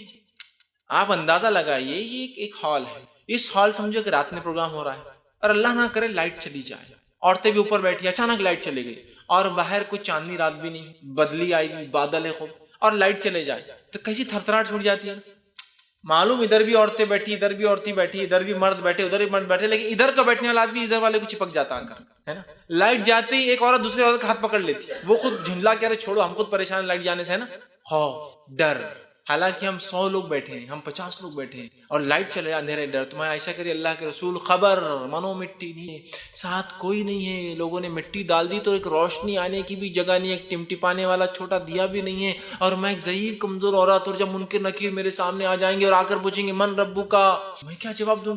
ایک روایت میں آتا صحابہ نے کہا اللہ کے رسول یہ منکر نکیر اتنی خوفزدہ حالت میں آئیں گے، زمین کو اپنے دانتوں سے پھاڑتے ہوئے آئیں گے، جن کے دانت بیلوں کی سینگوں کے اتنے ہوں گے، آنکھیں بڑی بڑی اور لال ہوں گی، اور گرجدار آواز میں زمین کو پھاڑ کر آئیں گے، انداز لگا کیسی مخلوق، اور کہیں گے من ربو کا، اور جن کی آواز کڑک کی بجلی جیسی ہوں گی، کڑک کی بجلی سے تو اچھے لوگ گھبرا جاتے جب کڑکے تو ہے نا، آواز کڑک کی بجلی کیسا، من ربو کا. صحابہ نے کہا ہم تو پتھر کے بت بن جائیں گے، مٹی کے بت، مطلب ہماری تو کیفیت نہیں ہوگی بولنے کی. یہ ہماری عائشہ نے بھی یہ سوال کیا، ہم تو جم جائیں گے، ہم تو کچھ نہیں کہہ پائیں گے. تو آپ صلی اللہ علیہ وسلم نے یہ آیت تلاوت کی جو سورہ ابراہیم سورہ نمبر 14 آیت نمبر 27 تھی. اللہ نے فرمایا یثبت اللہ الذین آمنوا بالقول الثابت فی الحیاۃ الدنیا وفی الآخرۃ ویذل اللہ الظالمین ویفعل اللہ ما یشاء. یہ آیت تلاوت کی جو سورہ ابراہیم سورہ نمبر 14 کی آیت 27 تھی. کیا فرمایا آپ صلی اللہ علیہ وسلم نے، یثبت اللہ الذین آمنوا بالقول الثابت، اللہ رب العزت مومنوں کے قدم کو جما دیں گا قول ثابت سے. اور قول ثابت سے مراد کیا ہے؟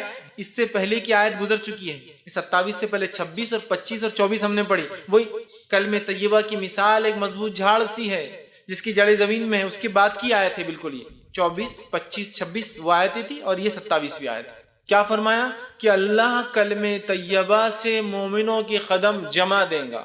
یثبت، تو کلمہ طیبہ خبر میں آ جانے والا ہے، اسی وجہ سے ہم مضبوط ہوں گے. اور جس کے کلمہ طیبہ مضبوط نہیں تھا، کلمہ توحید کمزور تھا، خبر میں وہ جواب نہیں دے پائیں گا، اس کے پیر کانپنے لگ جائیں. تو انہوں نے کہا میں تو ڈر جاؤں گی کہ عورت ہوں میں. تو کہا یہ قول سے، کلمہ طیبہ سے اللہ جمع قول ثابت فی الحیات الدنیا، اور اس کلمے سے تمہیں صرف آخرت میں نہیں دنیا کی زندگی میں اللہ تمہیں جمع دے گا، فی الآخرت، اور آخرت کی زندگی میں جمع دے گا. وَيُذِلُّ اللَّهُ الظَّالِمِينَ، اور اللہ تعالیٰ ظالموں کو گمراہ کر دیتا ہے. وَيَفْعَلُ مَا يَشَاءُ، اور اللہ جو چاہتا ہے وہ کرتا ہے. سبحان اللہ. کلمہ طیبہ ہی وہ کلمہ ہے جو قبر میں جمانے والا ہے. اس کے تقاضوں پر جس نے زندگی گزاری، جو یہ کلمہ چاہتا تھا وہ کیا، بس وہ تو کامیاب. قبر میں بھی یہ کلمہ فائدہ دینے والا ہے، اس بات کو یاد رکھیے. عثمان بن عفان رضی اللہ عنہ سے ایک روایت ہے، یہ جو سنن ابو داؤد کی روایت ہے. حضور صلی اللہ علیہ وسلم جو ہے میت کو دفنانے سے جب فارغ ہوتے تو وہاں ٹھہر جاتے اور کہتے اپنے بھائی کے استقامت کے لیے، اس کے قدم جمنے کے لیے، اس کے سوال جواب میں آسانی کے لیے، اور اس کے استغفار، اس کے لیے مغفرت کی دعا کرو.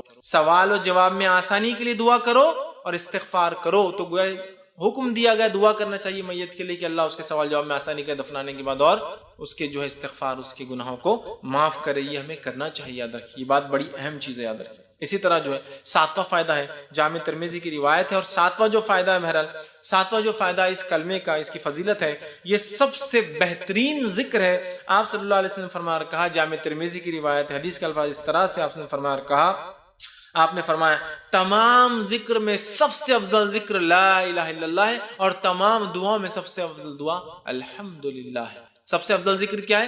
لا الہ الا اللہ. اس سے افضل کوئی ذکر نہیں، کوئی ذکر نہیں. یاد رکھ لیجیے، لا الہ الا اللہ سب سے افضل ذکر ہے. ہم اپنی زندگی کا معمول بنا دے، لا الہ الا اللہ، لا الہ الا اللہ. اٹھتے بیٹھتے سوتے جاگتے کھاتے پیتے آتے جاتے بس ایک ورد لگا رہے زبان پہ، لا الہ الا اللہ، لا الہ الا اللہ، لا الہ الا اللہ. سب سے بہترین ذکر لا الہ الا اللہ، سب سے بہترین دعا الحمدللہ. یہ اس کا 7واں فضائل تھے. 8ویں فضیلت اس کلمے کی اور کلام کی، کلمہ طیبہ جو شخص پڑھے گا روز قیامت نبی اکرم صلی اللہ علیہ وسلم کی شفاعت کا مستحق ہوں گا. پڑھے گا سے مراد اس کے تقاضوں کے ساتھ عمل کر کے دنیا سے گیا ہو، اسی پر قائم تھا، تو آپ سب شفاعت سفارش کریں گے. صحیح بخاری کی روایت ہے، آپ صلی اللہ علیہ وسلم فرمایا کہا، جو اس کلمے کو سچے دل سے پڑھیں گا رسول اللہ صلی اللہ علیہ وسلم کی شفاعت حاصل ہوں گی. آپ فرماتے اسعد الناس بشفاعتی یوم القیامت من قال لا الہ الا اللہ خالصا من قلبہ ونفسہ.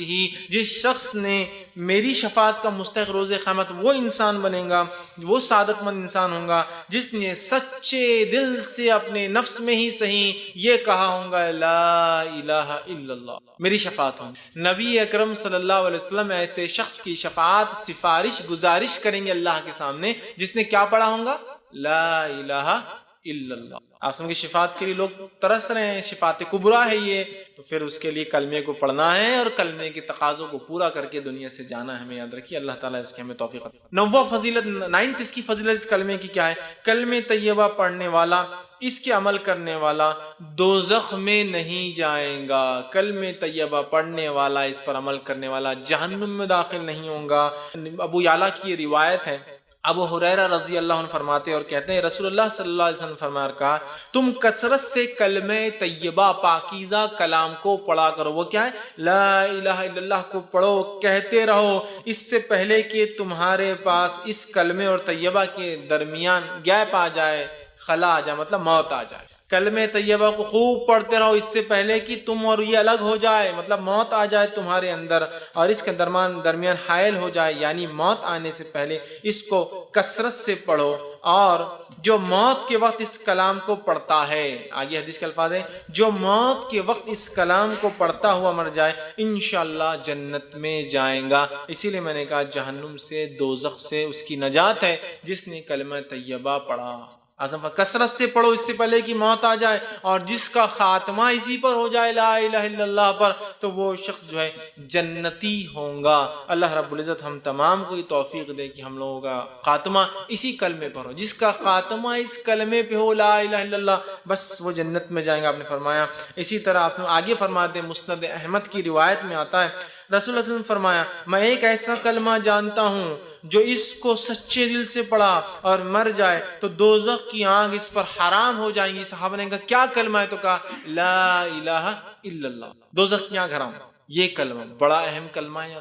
ہمیشہ اللہ سے حسن خاتمہ کی دعا ہم کرتے ہیں تو یہ دعا ضرور کرے کلمے سے ہمارا جو خاتمہ ہو. کلمے سے مراد لا الہ الا اللہ، بڑی اہم چیز ہے. جس کا خاتمہ ہو گیا بس جنت میں چلا گیا. ایک روایت میں جس کی شروعات پہلا کلام اس کی زندگی کا لا الہ الا اللہ ہو اور جس کا خاتمہ لا الہ الا اللہ پہ وہ جنت میں جائیں گا. اب ظاہر سے تو پہلی بار جب کوئی کہیں گا تو بچوں کو بہت تربیت دینا پڑے گی کہ پہلی بار بولے تو ممی ڈیڈی چاچا پھپھا یہ وہ بولنے سے پہلے کیا بولے؟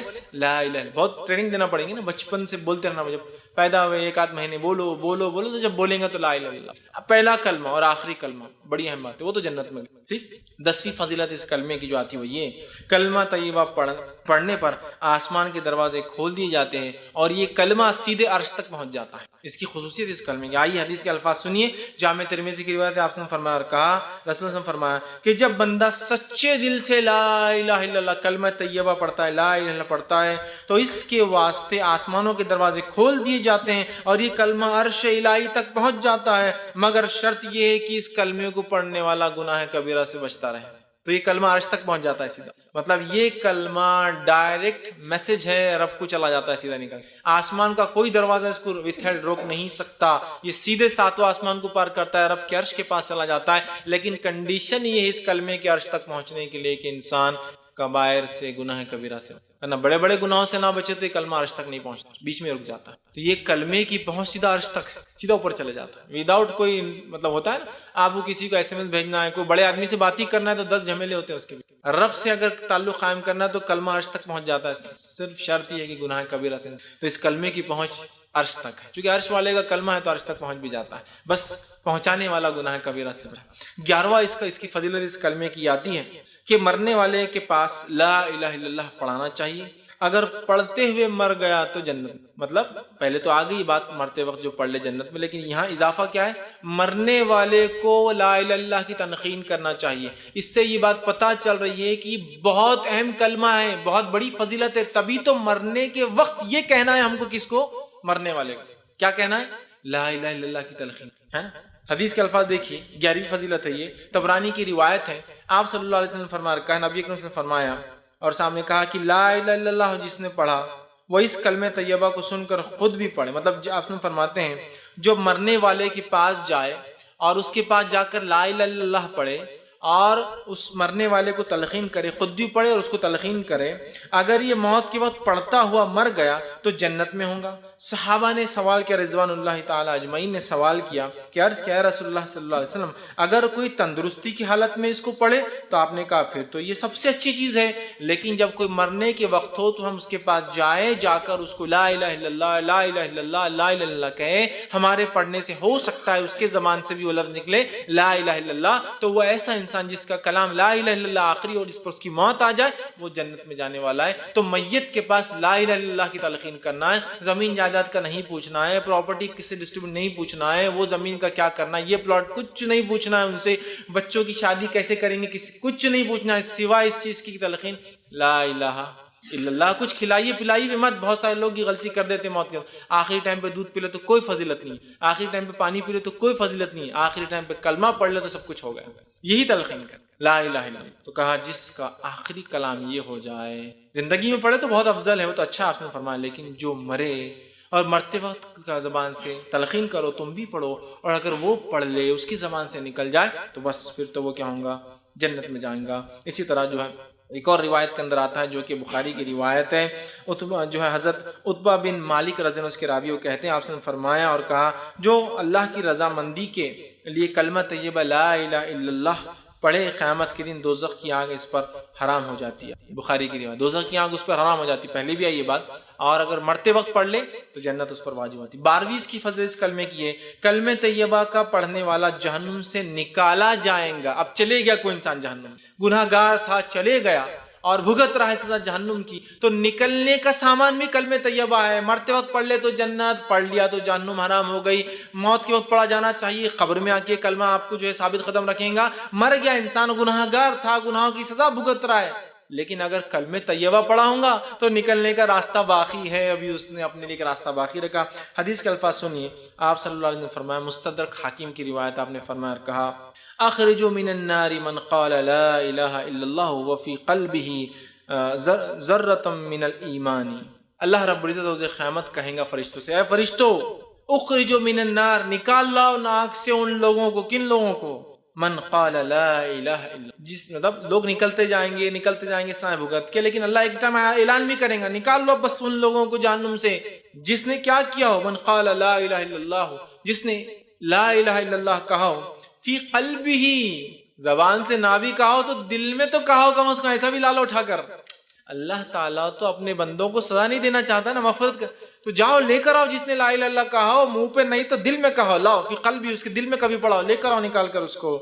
فی قلبہ ذرۃ من الایمان، اور اس کے پاس ذرہ برابر بھی اگر ایمان ہوگا تو لاؤ.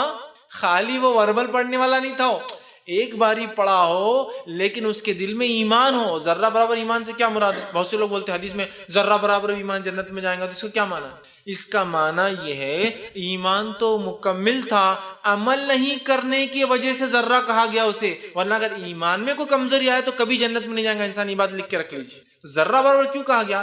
ایمان تو مکمل ہو اس کا، لیکن عمل نہیں کرنے کے ذرہ کے لفظ استعمال کیے گئے. بہت سے لوگ بولتے ہیں اپن ایمان کیسا بھی رہے چل جائے، ذرہ کا لفظ ہے نا، ذرہ تو ہے اپنے پاس. نہیں، ذرہ سے مراد ایمان مکمل تھا، جیسا ہونا ویسا تھا، لیکن اعمال نہیں ہونے کو ذرہ کہا جا رہا ہے اس حدیث میں. تو کہا ذرہ برابر ایمان ہو اور دل میں لا الہ الا اللہ کہا ہو، اس کو نکال کے لاؤ. اخرجوا من النار من قال لا الہ الا اللہ، نکال لاؤ اس کو جس نے لا الہ الا اللہ کہا ہو.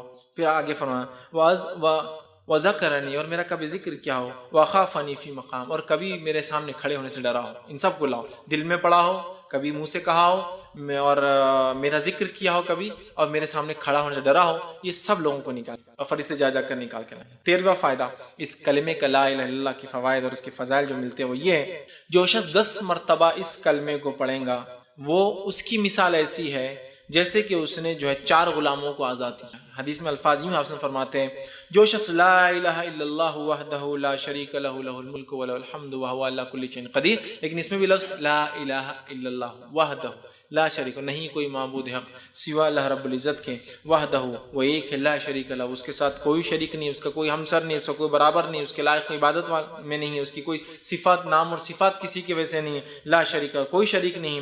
لہ الملک، اسی کے لیے ساری ملکیت ہے، والحمد، تمام تعریف ہے اسی کے لیے، وہو علی کل شیء قدیر، وہ ہر چیز پر قادر ہے. جو اس کو پڑھ لیں گا 10 مرتبہ پڑھیں گا تو اس کو ایسا ثواب ملیں گا جیسے اس نے اسماعیل علیہ السلام کی اولاد سے 4 غلاموں کو آزاد کیا ہو. اسماعیل علیہ السلام کا حسب اور نسب یہ دنیا کا سب سے پاکیزہ حسب اور نسب ہے. آپ صلی اللہ علیہ وسلم نے فرمایا آدم سے لے کر مجھ تک میری نسب میں کسی نے زنا نہیں کیا.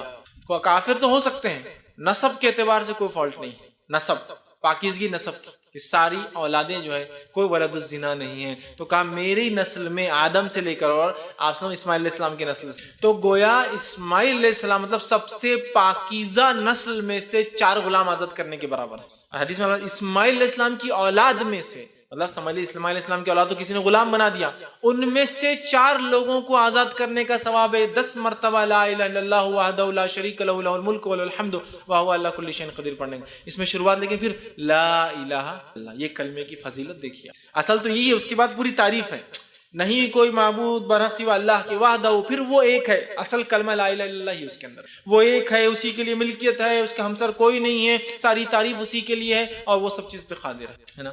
یہ 13واں فائدہ تھا۔ 14 بینیفٹ لا الہ الا اللہ کا پڑھنے کا، اس کا فضیلت واتی ہوئی ہے، اس کلمہ طیبہ میں اسم اعظم ہے، اللہ کا وہ اسم ہے، وہ نام ہے جو نام اللہ کو سب سے زیادہ پسند ہے، اور جس نام کے وسیلے سے جب دعا کی جاتی تو اللہ دعا کو رد نہیں کرتا۔ بہت سے لوگ بولتے دعائیں مانگے تو کیا وسیلہ لے، یہ وسیلہ ہے اسم اعظم۔ آپ سے کیا فرماتے سنیے، حدیث مسند احمد کی حدیث کا الفاظ اس طرح سے، آپ سے فرما کہا جو اسم اعظم کے ساتھ دعا کریں گا اللہ تعالیٰ اس کی دعا قبول فرمائیں گا۔ جو حضرت اسماء بنت یزید جو ہے رضی اللہ عنہا جو ہے فرماتی کہ آپ سے نے فرمایا کہ اللہ کا اسم اعظم بڑا نام ان 2 آیتوں میں ہے، جو اسم اعظم کے ساتھ دعا کریں گا اللہ اس کی دعا کو رد نہیں کریں گا۔ پھر اسماء بنت یزید رضی اللہ عنہ فرماتی ہے کہ آپ صلی اللہ علیہ وسلم نے فرمایا ان 2 آیتوں میں اللہ کا اسم اعظم ہے، ان 2 آیتوں میں جو اللہ کے اسم نام ہے، اس نام کے وسیلے سے کوئی دعا مانگے تو اللہ دعا رد نہیں کرتا۔ پہلی آیت کون سی؟ سورہ بقرہ سورہ نمبر 2 آیت نمبر 163 163 میں اللہ نے فرمایا وَإِلَٰهُكُمْ إِلَٰهٌ وَاحِدٌ لَا إِلَٰهَ إِلَّا هُوَ الرَّحْمَٰنُ الرَّحِيمُ۔ یہ آیت کیا ہے؟ وَإِلَٰهُكُمْ إِلَٰهٌ، تمہارا معبود صرف تمہارا عبادت کے لائق صرف ایک ہے، واحد ایک ہے، لا الہ الا ہو، نہیں ہے کوئی معبود برحق سوا اس اللہ کے، هو الرحمن الرحیم، وہ بڑا رحم کرنے والا، نہایت مہربان اور رحم کرنے والا ہے۔ تو یہ اسم اعظم ہے، اس میں کیا ہے؟ لا الہ الا ہو، لا الہ الا الرحمن الرحیم۔ تو یہاں بھی لا الہ کا لفظ دیکھیں پھر اس جملے کے اندر اس میں اعظم میں بھی آ گیا۔ دوسرا آپ نے فرمایا سورہ آل عمران کی آیت نمبر 2 جس میں اللہ نے فرمایا اللہ لا الہ الا هو الحی اللہ لا الہ الا حی القیوم، تو کہ حی اور القیوم، لیکن اس سے پہلے دیکھیں اللہ لا الہ الا حی القیوم، کہ اللہ وہ ہے جس کے سوا کوئی معبود برحق نہیں، وہ زندہ ہے اور تمام چیزوں کو قائم رکھے ہوئے ہے۔ پھر آگے لا الہ الا اللہ اسم اعظم، تو لا الہ الا اللہ کی فضیلت دیکھیے، جو لا الہ الا اللہ کے ساتھ اللہ کی دوسرے اسماء و صفات جوڑ کر جو ان آیتوں میں آ رہے دعا کرتا ہے اس کی دعا رد نہیں ہوتی۔ کتنی بڑی فضیلت ہے لا الہ الا اللہ۔ آئیے اسی طرح جو ہے لا الہ الا اللہ کی 15ویں فضیلت، کلمہ توحید کی 15ویں فضیلت، کلمہ طیبہ کی 15 فضیلت کیا ہے؟ وہ یہ کلمہ طیبہ مشکل کشائی اور قاضی الحاجت ہے۔ مشکل کشائی، پریشانی، حاجت روائی کے لیے اس کلمے کو پڑھنا چاہیے۔ آئیے حدیث کے الفاظ اس طرح سے ہے، اور یہ حدیث مسند احمد کی ہے۔ حضرت سعد رضی اللہ عنہ فرماتے اور کہتے ہیں رسول اللہ صلی اللہ علیہ وسلم نے فرمایا حضرت ذوالنون سے مراد یونس علیہ السلام، ٹھیک، آپ فرماتے اور کہتے ہیں حضرت ذوالنون جو ہے یونس علیہ السلام نے مچھلی کے پیٹ میں اللہ سے ایک دعا کی، اگر وہ یہ دعا نہ کرتے تو مچھلی قیامت تک یونس کو لے کر یہیں سمندر میں گھومتی رہتی۔ اگر یونس علیہ السلام یہ دعا نہ کرتے تو قیامت تک وہ مچھلی ان کو پیٹ میں لے کر گھومتی رہتی۔ اور وہ کیا دعا تھی جو مشکل کشائی میں جو یونس علیہ السلام نے کی؟ لا الہ الا انت سبحانک انی کنت من الظالمین، یہ دعا تھی جو انہوں نے کی۔ بہت سے لوگ اس کو آیت کریمہ بولتے ہیں، جلالی آیت بولتے ہیں۔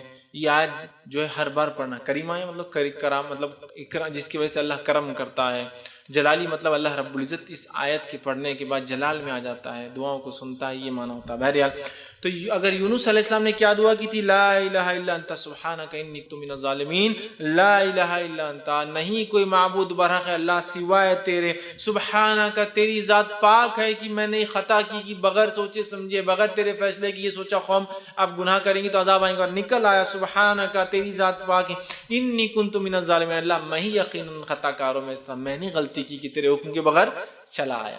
یونس علیہ السلام نے کیا غلطی کر لی تھی؟ خطا کیا تھی ان کی کہ جب قوم کو دعوت دی، لگا کہ قوم ایمان نہیں لائیں گی، بادل آئے جو عذاب کے تھے، یونس علیہ السلام کو لگا کہ اب بادل اب عذاب لانے والے اور بغیر اللہ کے حکم میں نکل کے چلے گئے، جبکہ ہوا کیا؟ قوم یونس ایک ہی قوم ہے پورے قرآن میں جس نے عذاب کو پہچان لیا کہ عذاب ہے، باقی ساری قومیں غرق ہو گئی۔ جیسا کہ سمود کے پاس ہوا، ارے یہ ہوا تو فائدے لانے والی، پالینیشن ہوگا، کیڑے آئیں گے، جھاڑ لگیں گے، وہ یہ سوچ رہے ہیں۔ کسی نوح علیہ السلام کے بادل آئے تو ارے بارش ہوں گی، کھیتی باڑی ہونے والی، وہ سوچ رہے ہیں۔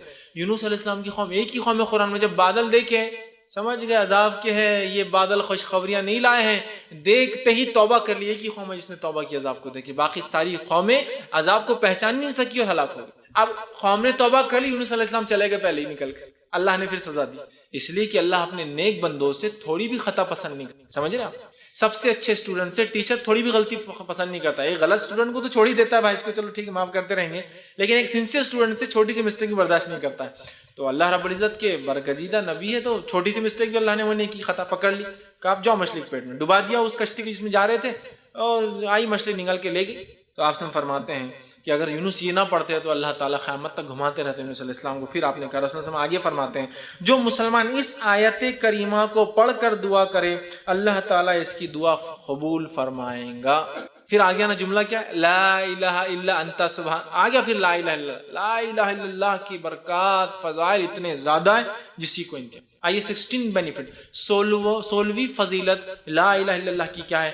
کلمہ طیبہ پر اسلام کی بنیاد قائم ہے، اسی کلمے پر اسلام ٹکا ہوا ہے پورا۔ آپ سن گی کئی حدیثیں اتنی ہیں کہ کسی کوئی انتہا نہیں، کہ بنی الاسلام علی خمس، اسلام کی بنیادیں 5 چیزوں پر ہے۔ شہادت لا الہ الا اللہ وان محمد، گواہی دے تو کہ اللہ کے سوا کوئی معبود برحق نہیں اور میں محمد صلی اللہ علیہ وسلم کا رسول۔ تو کلمہ طیبہ، اور آپ دیکھیے کوئی بھی مسجد میں چارٹ ہوتا ہے شہادت، نماز، روزہ، زکوٰۃ، حج، ایک جھاڑ اس کو 5 پھول بتاتا، بنیاد ہے، فاؤنڈیشن ہے یہ اسلام کی۔ اور ان 5 میں سے بھی لا الہ الا اللہ سب کا بیس ہے۔ روزہ بھی تب قبول جب کلمہ صحیح، توحید صحیح، نماز بھی جب قبول جب توحید صحیح، زکوٰۃ بھی جب قبول جب توحید صحیح، سب چیزیں جبھی قبول، حج بھی تبھی قبول جب توحید صحیح۔ تو یہ بیس ہے۔ تو کلمہ طیبہ فاؤنڈیشن ہے، بیس ہے اسلام کا، جس کا یہ غلط اس کا پورا اسلام غلط، جس کا یہ صحیح پورا اسلام صحیح۔ 16 بینیفٹ فضیلت، پورا اسلام اس پر ٹکا ہے۔ تو کلمہ طیبہ کو معنی کو سمجھنا، اس کے مطابق زندگی گزارنا، یہ ہماری ضرورت ہے، ورنہ ہم ناکام کہلائیں گے۔ 17واں فائدہ اور آخری فائدہ جو آج رکھوں گا اس کی فضیلت کلمہ طیبہ کی، لا الہ الا اللہ کی، وہ کیا ہے؟ کلمہ طیبہ کا وزن بڑا بھاری ہے، اس کی اتنی بڑی فضیلت۔ آئیے کیا فضیلت ہے کہ موسیٰ علیہ السلام جیسے نبی بھی پریشان ہو گئے اب اس کی فضیلت سنی۔ آئیے حدیث کے الفاظ اس طرح سے، صحیح ابن حبان کی روایت ہے، نبی اکرم صلی اللہ علیہ وسلم فرماتے اور کہتے ہیں موسیٰ علیہ السلام نے ایک مرتبہ دیکھا سارے ہی لوگ لا الہ الا اللہ کہتے ہیں، میں نبی ہوں، میں کچھ ایکسٹرا کرنا چاہتا ہوں، مجھے کچھ الگ ملنا چاہیے۔ تو ایک مرتبہ اللہ سے کوشچن کیا، سوال کیا اور کہا اے پروردگار، اے دنیا کائنات کو چلانے والے، آپ مجھے کوئی ایسے کلمہ سکھا دیجئے کہ جس کو پڑھ کر میں آپ کو یاد کرتا رہوں۔ ان کو کیا لگا وہ نبی ہے، کچھ ہٹ کر پڑھنا چاہیے، نبی نے کچھ ہٹ کر عبادت ہونی چاہیے۔ تو کہ اللہ کچھ ایسا کلمہ بتاؤ کہ جو کلمے کو میں پڑھوں تو اسپیشل آپ کی عبادت ہو، آپ کو یاد کروں اور اس کے ساتھ دعا مانگا کروں آپ سے، میں اس کلمے کے ساتھ ٹھیک مانگا کروں۔ اللہ تعالیٰ نے فرمایا لا الہ الا اللہ، موسیٰ لا الہ الا اللہ پڑھو، اگر تم کو میرا ذکر کرنا ہے، سب سے افضل ذکر کرنا اور اس کلمے کے ذریعے دعا مانگنا ہے، تو کون سا کلمہ ہے مانگنے کے لیے؟ لا الہ الا اللہ، اے اللہ تو ہی سب کچھ دینے والا، یہ کلمہ ہے، وسیلہ ہے۔ تو کہا دعا مانگنا ہے تو اس کلمے کے ذریعے مانگو۔ اب موسیٰ علیہ السلام نے فرمایا، حضرت موسیٰ علیہ السلام نے کہا، فرمایا یہ تو تیرے سارے ہی بندے کہتے ہیں نا، میں تو اسپیشل چاہ رہا ہوں نا، کچھ سبھی کہہ رہے ہیں، یہ بھی کہہ رہا ہے، وہ بھی کہہ رہا ہے، سبھی کہہ رہے ہیں، میری پوری قوم کہہ رہی ہے، آنے والے لوگ کہیں گے، پچھلے لوگوں نے کہا، میں تو اسپیشل چاہ رہا ہوں کچھ آپ سے، میں تو آپ سے کلام کرتا ہوں نا، کلیم ہوں، تو اسپیشل کچھ دیجئے مجھے۔ تو اللہ رب العزت نے فرمایا موسیٰ علیہ السلام سے عرض کیا یہ تو تیرے سارے بندے کہتے ہیں۔ اللہ تعالیٰ نے فرمایا یہی کلمہ پڑھا کر ہے موسیٰ، یہی کافی ہے۔ موسیٰ علیہ السلام نے کہا کوئی مخصوص چیز بتائیے، لیکن موسیٰ علیہ السلام کی فطرت تھی، ضد کرتے تھے اللہ سے، تو کہا نہیں کچھ اسپیشل مجھے چاہیے، اور یہ تو آپ سب بندے پڑھتے ہیں، سارے لوگ پڑھتے ہیں، مجھے اسپیشل چاہیے۔ تو اللہ تعالیٰ نے موسیٰ علیہ السلام نے کہا نہیں مجھے کچھ مخصوص چیز بتائیے۔ اللہ رب العزت نے فرمایا اے موسیٰ تم اس کلمے کو معمولی سمجھتے ہو، معمولی سمجھتے ہو؟ اگر اس کلمے کا وزن ترازو میں کیا جائے اور ایک پڑھنے میں ساری زمین اور ساری آسمان، مطلب 7 زمین اور 7 آسمان، مطلب 14 چیزیں رکھ دی جائے، اور دوسرے پڑھنے میں صرف لا الہ الا اللہ جس کو تم معمولی سمجھ رہے ہو، مجھ سے کچھ ایکسٹرا مانگ رہے ہو، اگر اس کو رکھ دیا جائے تو لا الہ الا اللہ کا پلڑا بھاری ہو جائے گا، اور 7 زمین اور آسمان ہلکے ثابت ہوں گے۔ اور 7 زمین اور آسمان کا وزن کیا ہو سکتا ہے ہم اندازہ نہیں لگا سکتے، ان امیجنیبل اماؤنٹ آف ویٹ ہے وہ، اس وزن کا اندازہ نہیں۔ ہماری دنیا کے وزن کتنا ہوگا، ہماری صرف ملکی وے گیلیکسی میں ہمارے سورج اور ہماری جو آس پاس جو کائنات میں پلانٹ جس کو کہتے ہیں ان کا وزن کتنا ہوگا، اور ہماری ملکی وے گیلیکسی جس کے اندر دودھیا گیلیکسی میں 100 ٹریلین سٹار ہے، بہت بڑی گنتی ہوتی ہے. 100 بلین کا 1 ٹریلین ہوتا ہے. 100 ٹریلین سٹار ہے اور ایک ایک تارہ سورج سے بھی کہیں کہیں گنا 10 20 30 40 بلکہ سورج کے مقابلے میں 1300 بلین ٹائمز اس کا ویٹ زیادہ ہے. مطلب وہ حساب بہت بڑا ہے, یہ ہم کر نہیں سکتے آسانی سے, ہمارے کیلکولیٹر بھی نہیں کرتے, 12 ڈیجٹ سے آگے چل جاتا ہے. یہ ایک ایک اتنا وزنی ہے. یہ صرف ہماری ہے, اور ہماری کائنات جو پہلے آسمان سے پہلے تمام چیزیں, اس کے اندر 300 کھرب ایسی کائناتیں چل رہی ہے جو ہم دیکھ سکتے ہیں. اس کے علاوہ کتنی ہوں گی وہ اللہ ہی بہتر جانتا ہے. یہ سب پہلے آسمان سے پہلے کی بات ہو رہی ہے. ابھی پہلا آسمان باقی ہے, دوسرا, تیسرا, تو 7 آسمان اور 7 زمین گویا 14 چیزیں ایک پلڑے میں ہیں ڈال دی جائے, اور صرف ایک پلڑے میں لا الہ الا اللہ ڈال دیا جائے تو منہ سے یہ پلڑا بھاری پڑ جانے. یہ اس کی فضیلت لا الہ الا اللہ. تو کیا یہ فضیلت صرف پڑھنے سے ہے؟ نہیں میرے بھائیوں, پڑھ کر اس کے تقاضوں کو پورا کر کے ساری زندگی توحید پر گزار کے اسی پر مرنے پہ ملتی ہے فضیلت. یہ کلمہ بہت بھاری کلمہ جو ہمیں مل چکا ہے, یاد رکھیے, اس کا فائدہ اٹھانے کی ضرورت ہے. آئیے آگے ایک اور واقعہ سنیں, بڑا پیارا واقعہ ہے اور مسند احمد کی روایت. آپ صلی اللہ علیہ وسلم فرماتے ہیں, میری امت کا ایک شخص جو شخص ہوگا, اس شخص کو سب کے سامنے لایا جائے گا. ایک شخص اس امت سے, امت محمدی سے لایا جائے گا, سب کے سامنے لایا جائے گا. اس کے اعمال کے 99 دفتر ہوں گے, 99 رجسٹرز فل ہو چکے ہوں گے, اور 99 کے 99 رجسٹرز گناہوں سے فل ہوں گے. اتنا گنہگار میری امت کا ایک شخص لایا جائے گا جس کے 99 دفتر ہوں گے, حساب کتاب کے رجسٹرز ہوں گے. ہر دفتر کو جب اس کے سامنے کھولا جائے گا تو ایک دفتر زمین سے لے کر آسمان تک کھل جائے گا, جہاں تک نظر جائیں گے اس کا دفتر کھلا ہے, کھلا ہے, کھلا ہے, کھلا ہے اور کھلا ہے. اتنا بڑا دفتر, مطلب ایک اس کا رجسٹر جس میں اس کے نام اعمال فرشتوں نے لکھے ہیں, ایک دفتر جب کھولا جائے گا تو زمین اور آسمان کے اتنا جہاں تک نظریں جائیں گی وہ دفتر کھلا ہوگا, اور اس میں اس کے گناہ لکھے ہوئے ہوں. تو 99 رجسٹرز بھرے ہوئے اس کے گناہ سے, 99 دفتر حدیث میں الفاظ ہیں. اللہ سبحانہ تعالیٰ اس سے فرمائیں گا اور اس سے کہیں گا, کیا تو ان دفتروں میں سے کسی دفتر اور کسی فرشتے کی لکھی ہوئی چیز کا انکار کرتا ہے, ڈینائل کرتا ہے کہ میں نے گناہ نہیں کیا؟ اللہ نہیں, میں ایک چیز کا بھی تجھ سے انکار نہیں کر سکتا ہوں کہ یہ گناہ میں نے نہیں کیا. مطلب میں نے سب کیا. 99 رجسٹرز گناہوں سے فل ہے, ایک دفتر زمین سے آسمان کے بیچ میں کھلا ہے, سارے گناہوں سے بھرے. اللہ پوچھیں گا, بندے تجھ پر کوئی ظلم تو نہیں ہو رہا ہے نا, میرے فرشتوں نے کوئی بات غلط تو نہیں لکھی ان دفتروں میں سے, چیک کر. وہ کہیں گے اللہ ایک بات بھی تیری فرشتوں نے غلط نہیں لکھی, سب کیا میں نے, واقعی میں اتنا گناہ. انکار اقرار کر لیں گا. وہ کہیں گا دفتر کا انکار کرتا ہے, وہ لکھنے والے نگران فرشتوں سے تجھ پر کوئی ظلم کیا ہے؟ تو وہ شخص کہیں گا اور اللہ تعالیٰ سے فرمائیں گا, اے اللہ تیرے فرشتوں سے کوئی خطا اور غلطی نہیں ہوئی میرے پروردگار. پھر اللہ تعالیٰ فرمائیں گا, کیا تجھے کوئی عذر ہے, کیا تو کوئی پیش کر سکتا ہے ایک عذر کہ نہیں ایسا نہیں اللہ, ایسا تھا تو ایسا کیا. وہ کہیں گا اللہ مجھے کوئی عذر نہیں, میں نے گناہ کیے ہے, میں کیا بولوں تجھے, نہ میرے پاس کوئی عذر ہے, نہ تیرے فرشتوں نے کوئی مسٹیک کی رائٹنگ میں, سب صحیح ہے جو انہوں نے لکھا ہے, میں تھا اتنا گناہگار, 99 دفتر میرے گناہوں سے جو بھرے واقعی میں نے کیے. اللہ تعالیٰ فرمائیں گا, ہاں میرے پاس تیری ایک نیکی لیکن باقی ہے, چونکہ آج کا دن تجھ پر کوئی ظلم نہیں کیا جائے گا, آج کا دن تجھ پر کوئی ظلم نہیں کیا جائے گا. تیری ایک نیکی ہے جو میرے پاس پڑی ہے وہ بھی دیتا ہوں تجھے, 99 دفتر تو دیکھ ہی رہا ہے, ایک نیکی اسی دیے جائیں گے جس کے لیے حدیث میں الفاظ آتا ہے بطاقہ. بطاقہ ویسے جو لوگ گلف جاتے ہیں ایک آئی ڈی کو بولتے ہیں بطاقہ, کہتے ہیں چھوٹے سے کور, اس پہ کچھ لکھ کے دیا جاتا ہے, جا کے بتا دو میرا نام بطاقہ, اس کو حدیث بطاقہ بھی بولتے ہیں. تو اس کو ایک چھوٹا سا آئی کارڈ اللہ ایسا چھوٹا سا دیں گا, چٹھی دیں گا, کہیں گا ایک ہی نیکی ہے تیری ملتی ہے, چونکہ آج ظلم تو نہیں ہوگا, 99 دفتر کھلے گناہ کے, نیکی بھی تیری لیکن ہے. تو وہ ایک چھوٹا سا کور جو بند ہوگا لفافہ, ایک چھوٹی چٹھی ہوں گی, اس کو دی جائیں گی, میں تیرا ایک نیکی باقی تھی, یہ ایک نیکی تو لے لے, ٹھیک ہے, اور ہاں تیری ایک نیکی جو میرے پاس ہے تو اس نیکی کو لے لے, اور قیامت کے دن تجھ پر کوئی ظلم نہیں کیا جائے گا, جو تیرے گناہ ہے اس کی سزا دی جائیں گی, جو تیری نیکیاں وہ بھی تجھے دی جائیں گی نا, ایسا نہیں کہ اتنے گناہ ہے تو تیری ایک نیکی نہیں, لے تیری نیکی دی جائیں گی. اور اس کے بعد وہ نیکی کو لیں گا, پھر ایک پرچہ نکالا جائے گا جس میں جو ہے وہ جو پرچہ ہوگا, جو پرچے کو وہ انسان کھولیں گا, اس پرچے میں لکھا ہوگا اشہد ان لا الہ الا اللہ واشہد ان محمد عبدہ ورسولہ, یہ لکھا ہوا ہوگا. اس نے زندگی میں ایک بار گواہی دی تھی کہ میں گواہی دیتا ہوں کہ اللہ کے سوا کو معبود برحق نہیں, اور میں گواہی دیتا ہوں کہ محمد صلی اللہ علیہ وسلم اس کے بندے اور رسول ہے. بندے اور رسول, اور بندہ انسان ہوتا ہے, عبد کہتے ہیں انسان کو, بندے اور رسول ہے, ایک انسان ہے اور اس کے رسول ہے, یہ اس میں لکھا ہوگا.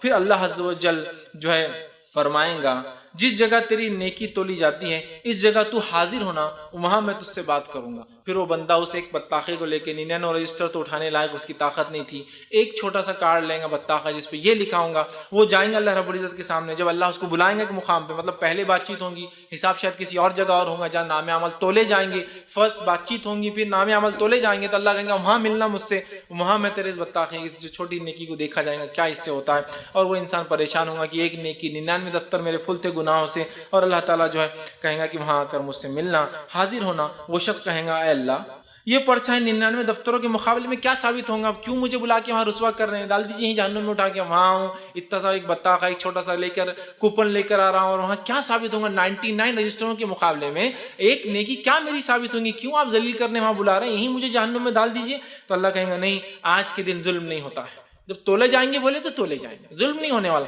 تو تم وہاں آ جانا، اور وہ جو ہے آج تیرے ثواب میں کوئی کمی نہیں ہوگی، جتنا کیا اتنا تو دینا ہی پڑے گا، لہٰذا تیرا وہ بطاخہ تولا جائے گا اور دیکھا جائے گا اس کے سامنے، اور پھر وہ چھوٹی سی چٹھی جو اس کے پاس ہوں گی وہ لے کر جائیں گا، جس میں کلمہ طیبہ پڑھا ہوں گا زندگی میں سچے خالص دل سے ایک باری سے وہ لکھی بھی ہوں گی، اس پہ لے کے آئیں گے، اور چنانچہ کلمہ طیبہ والا جو ہے ترازو لگایا جائیں گا، اور ایک پلڑے میں کلمہ طیبہ رکھ دیا جائے گا، اور دوسرے پلڑے میں اس کے سارے 99 دفتر گناہوں کے رکھ دیے جائیں گے۔ آپ صلی اللہ علیہ وسلم فرماتے اور کہتے چنانچہ جو ہے وہ تولا جائیں گا اور اس دن کمی نہیں ہوں گی، تو کلمہ طیبہ والا پلڑا اس کا بھاری پڑ جائے گا 99 دفتروں گناہوں کے مقابلے میں، کیونکہ اس نے ایک بار سچی گواہی دی تھی اللہ کے بارے میں، تو 99 اس کے دفتر جو گناہوں کے تھے ہلکے پڑ جائیں گے، اور ایک کلمہ اس کا پلڑا بھاری رکھا جو ہے بھاری پڑ جائے گا، پرچے کے ایک جو ہے پلڑے میں رکھا جائے گا، اور نام اعمال کے 99 دفتر دوسرے پلڑے میں رکھ کے تولے جائیں گے، تو دفتر والا پلڑا جو چھوٹا ہے وہ ہلکا پڑ جائے گا،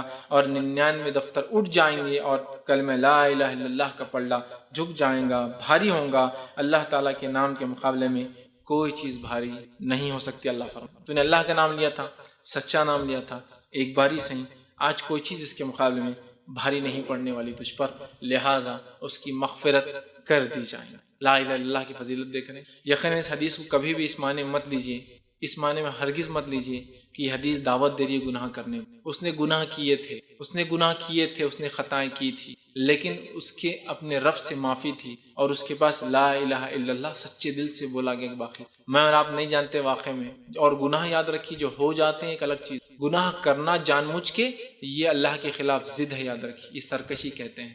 معلوم ہے اس کے عذاب نہیں کیا ہوں گا، دیکھا جائے گا، کریں گے، نہیں، اس نے کیے، وہ نادم تھا، اس نے توبہ کی ہوں گی، اللہ نے توبہ قبول کر لی تھی، اور اس ایک کلمے کے مقابلے میں اس کو معاف کر دیا۔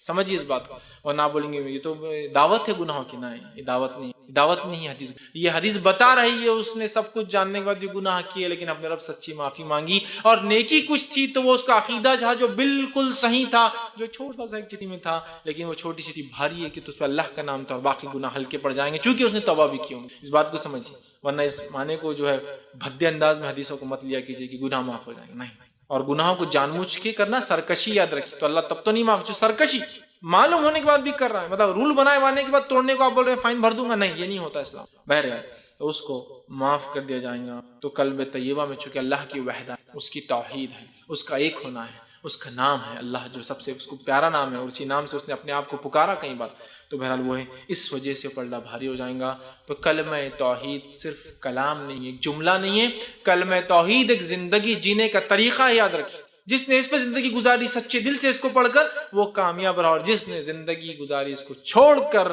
اس کے معنوں کو چھوڑ، اس کے تقاضوں کو پورا نہ کر کے، وہ کامیابی کے بارے میں سوچے بھی نہ، یاد رکھیں، سوچے بھی نہ کریں۔ تو بہرحال یہ بہت ضروری ہے کہ ہم کلمہ توحید کا سچے دل سے اقرار کریں، جو اس کا حق ہے اس کو ادا کریں، اس کے مطابق اپنی زندگی گزاریں۔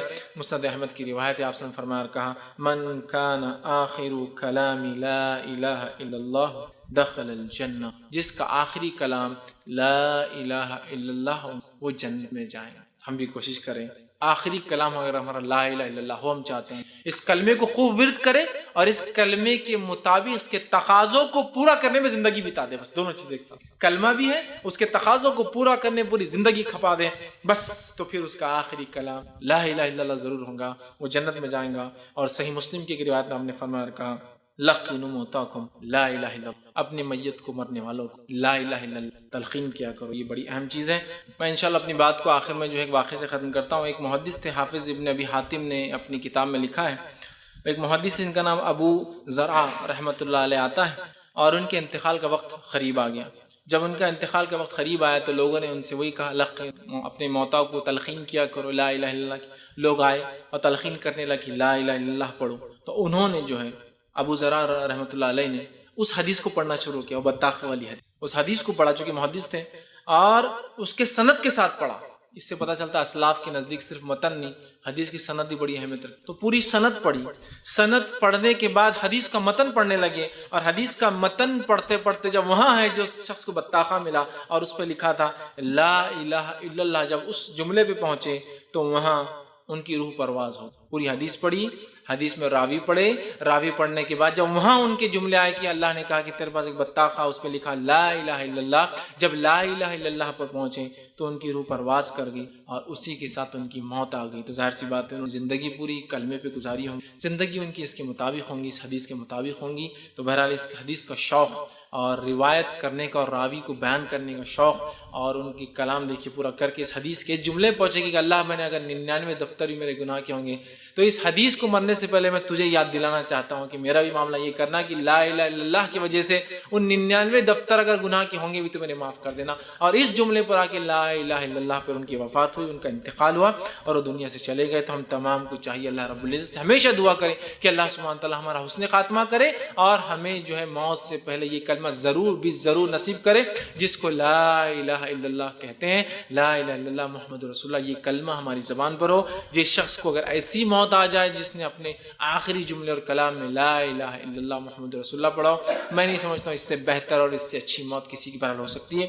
ہمیں چاہیے اپنے حسن خاتمہ کی ہم دعا کریں اور اللہ سے ضرور دعا کریں کہ اللہ ہمارا خاتمہ جو ہے ضرور جو ہے اس کلمے پہ لا الہ الا اللہ رسول اللہ پہ ہو۔ لیکن میرے بھائیوں اس کلمے کے کچھ تقاضے ہوتے ہیں، ان تقاضوں کو بھی پورا کرنا ضروری ہے۔ صرف کلام یا صرف جملہ اصل نہیں ہے، جملے کے ساتھ کچھ اعمال ہے وہ کرنا ہے۔ تو ہمیں اپنی زندگیوں کو اس کلمے کے مطابق لا الہ الا اللہ محمد رسول اللہ، اللہ کے حکم اور رسول کے حکم، یہ تو کلمہ ہم چاہ رہے ہیں نا آخر میں جو پڑھ رہے ہیں وہ تو خالی جملہ ہے لیکن اس سے پوری زندگی لگی ہے۔ گویا یہ ایک وہ ہوتا ہے نا کہ پانی کے اندر جو برف ہوتا ہے اس کی ایک نوک، آئس برگ جس کو بولتے ہیں، اس کی ایک نوک ہے، نیچے پورا پہاڑ ہوتا ہے، اس کا پہاڑ جو ہوتا ہے زمین پہ اتنا اونچا ہوتا ہے، نوک ہوتی ہے، لیکن اصل سائنس کہتی ہے وہ پہاڑ نیچے کئی گنا بڑا ہوتا ہے۔ تو بس یہ تو لا الہ الا اللہ ایک جملہ ہے لیکن اس کے پیچھے پوری زندگی لگی ہے۔ محمد رسول اللہ ایک جملہ ہے لیکن پوری زندگی اس نبی کے طریقے پر، یہ اصل چیز ہے۔ تو جس نے اپنے رب کو مانا، اس کے مطابق عمل کیا، اور جو اپنے آخری نبی کو مانا اس کے مطابق کیا، لا الہ الا اللہ محمد رسول، بس یہ دو شخصیات ہیں، ان کے مطابق زندگی، اس کو شریعت کہتے ہیں، شریعت کے مطابق زندگی گزر جائے۔ اللہ کی کلام اور محمد صلی اللہ علیہ وسلم کے کلام دونوں ملا کے بنتی ہے شریعت، قرآن اور حدیث۔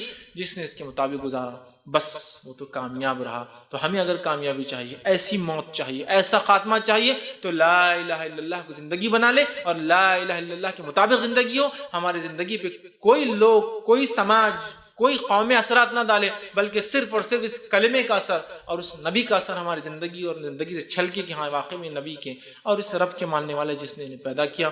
یہ نہ ہو کہ منمانی کی، رب کو چھوڑ کے دوسروں کو پکارا، شرک کیا اور نبی اکرم صلی اللہ علیہ وسلم کی اتباع کے خلاف آپ کی نافرمانیاں کی اور پھر کہہ رہے لا الہ الا اللہ، یہ لا الہ الا اللہ کچھ کام نہیں آنے والا جب تک کہ اس کے پیچھے تقاضے عمل نہ کیا گیا ہو۔ لہٰذا اپنی زندگی کو ہم ڈھال لیں اور لا الہ الا اللہ محمد رسول اللہ کے مطابق اپنی زندگی کو ہم گزارے تو انشاءاللہ عزیز ہماری زندگی اور ہمارا خاتمہ بھی جو ہے انشاءاللہ لا الہ الا اللہ پہ ہوں گا۔ میں اسی پر اپنی بات کو ختم کرتا ہوں۔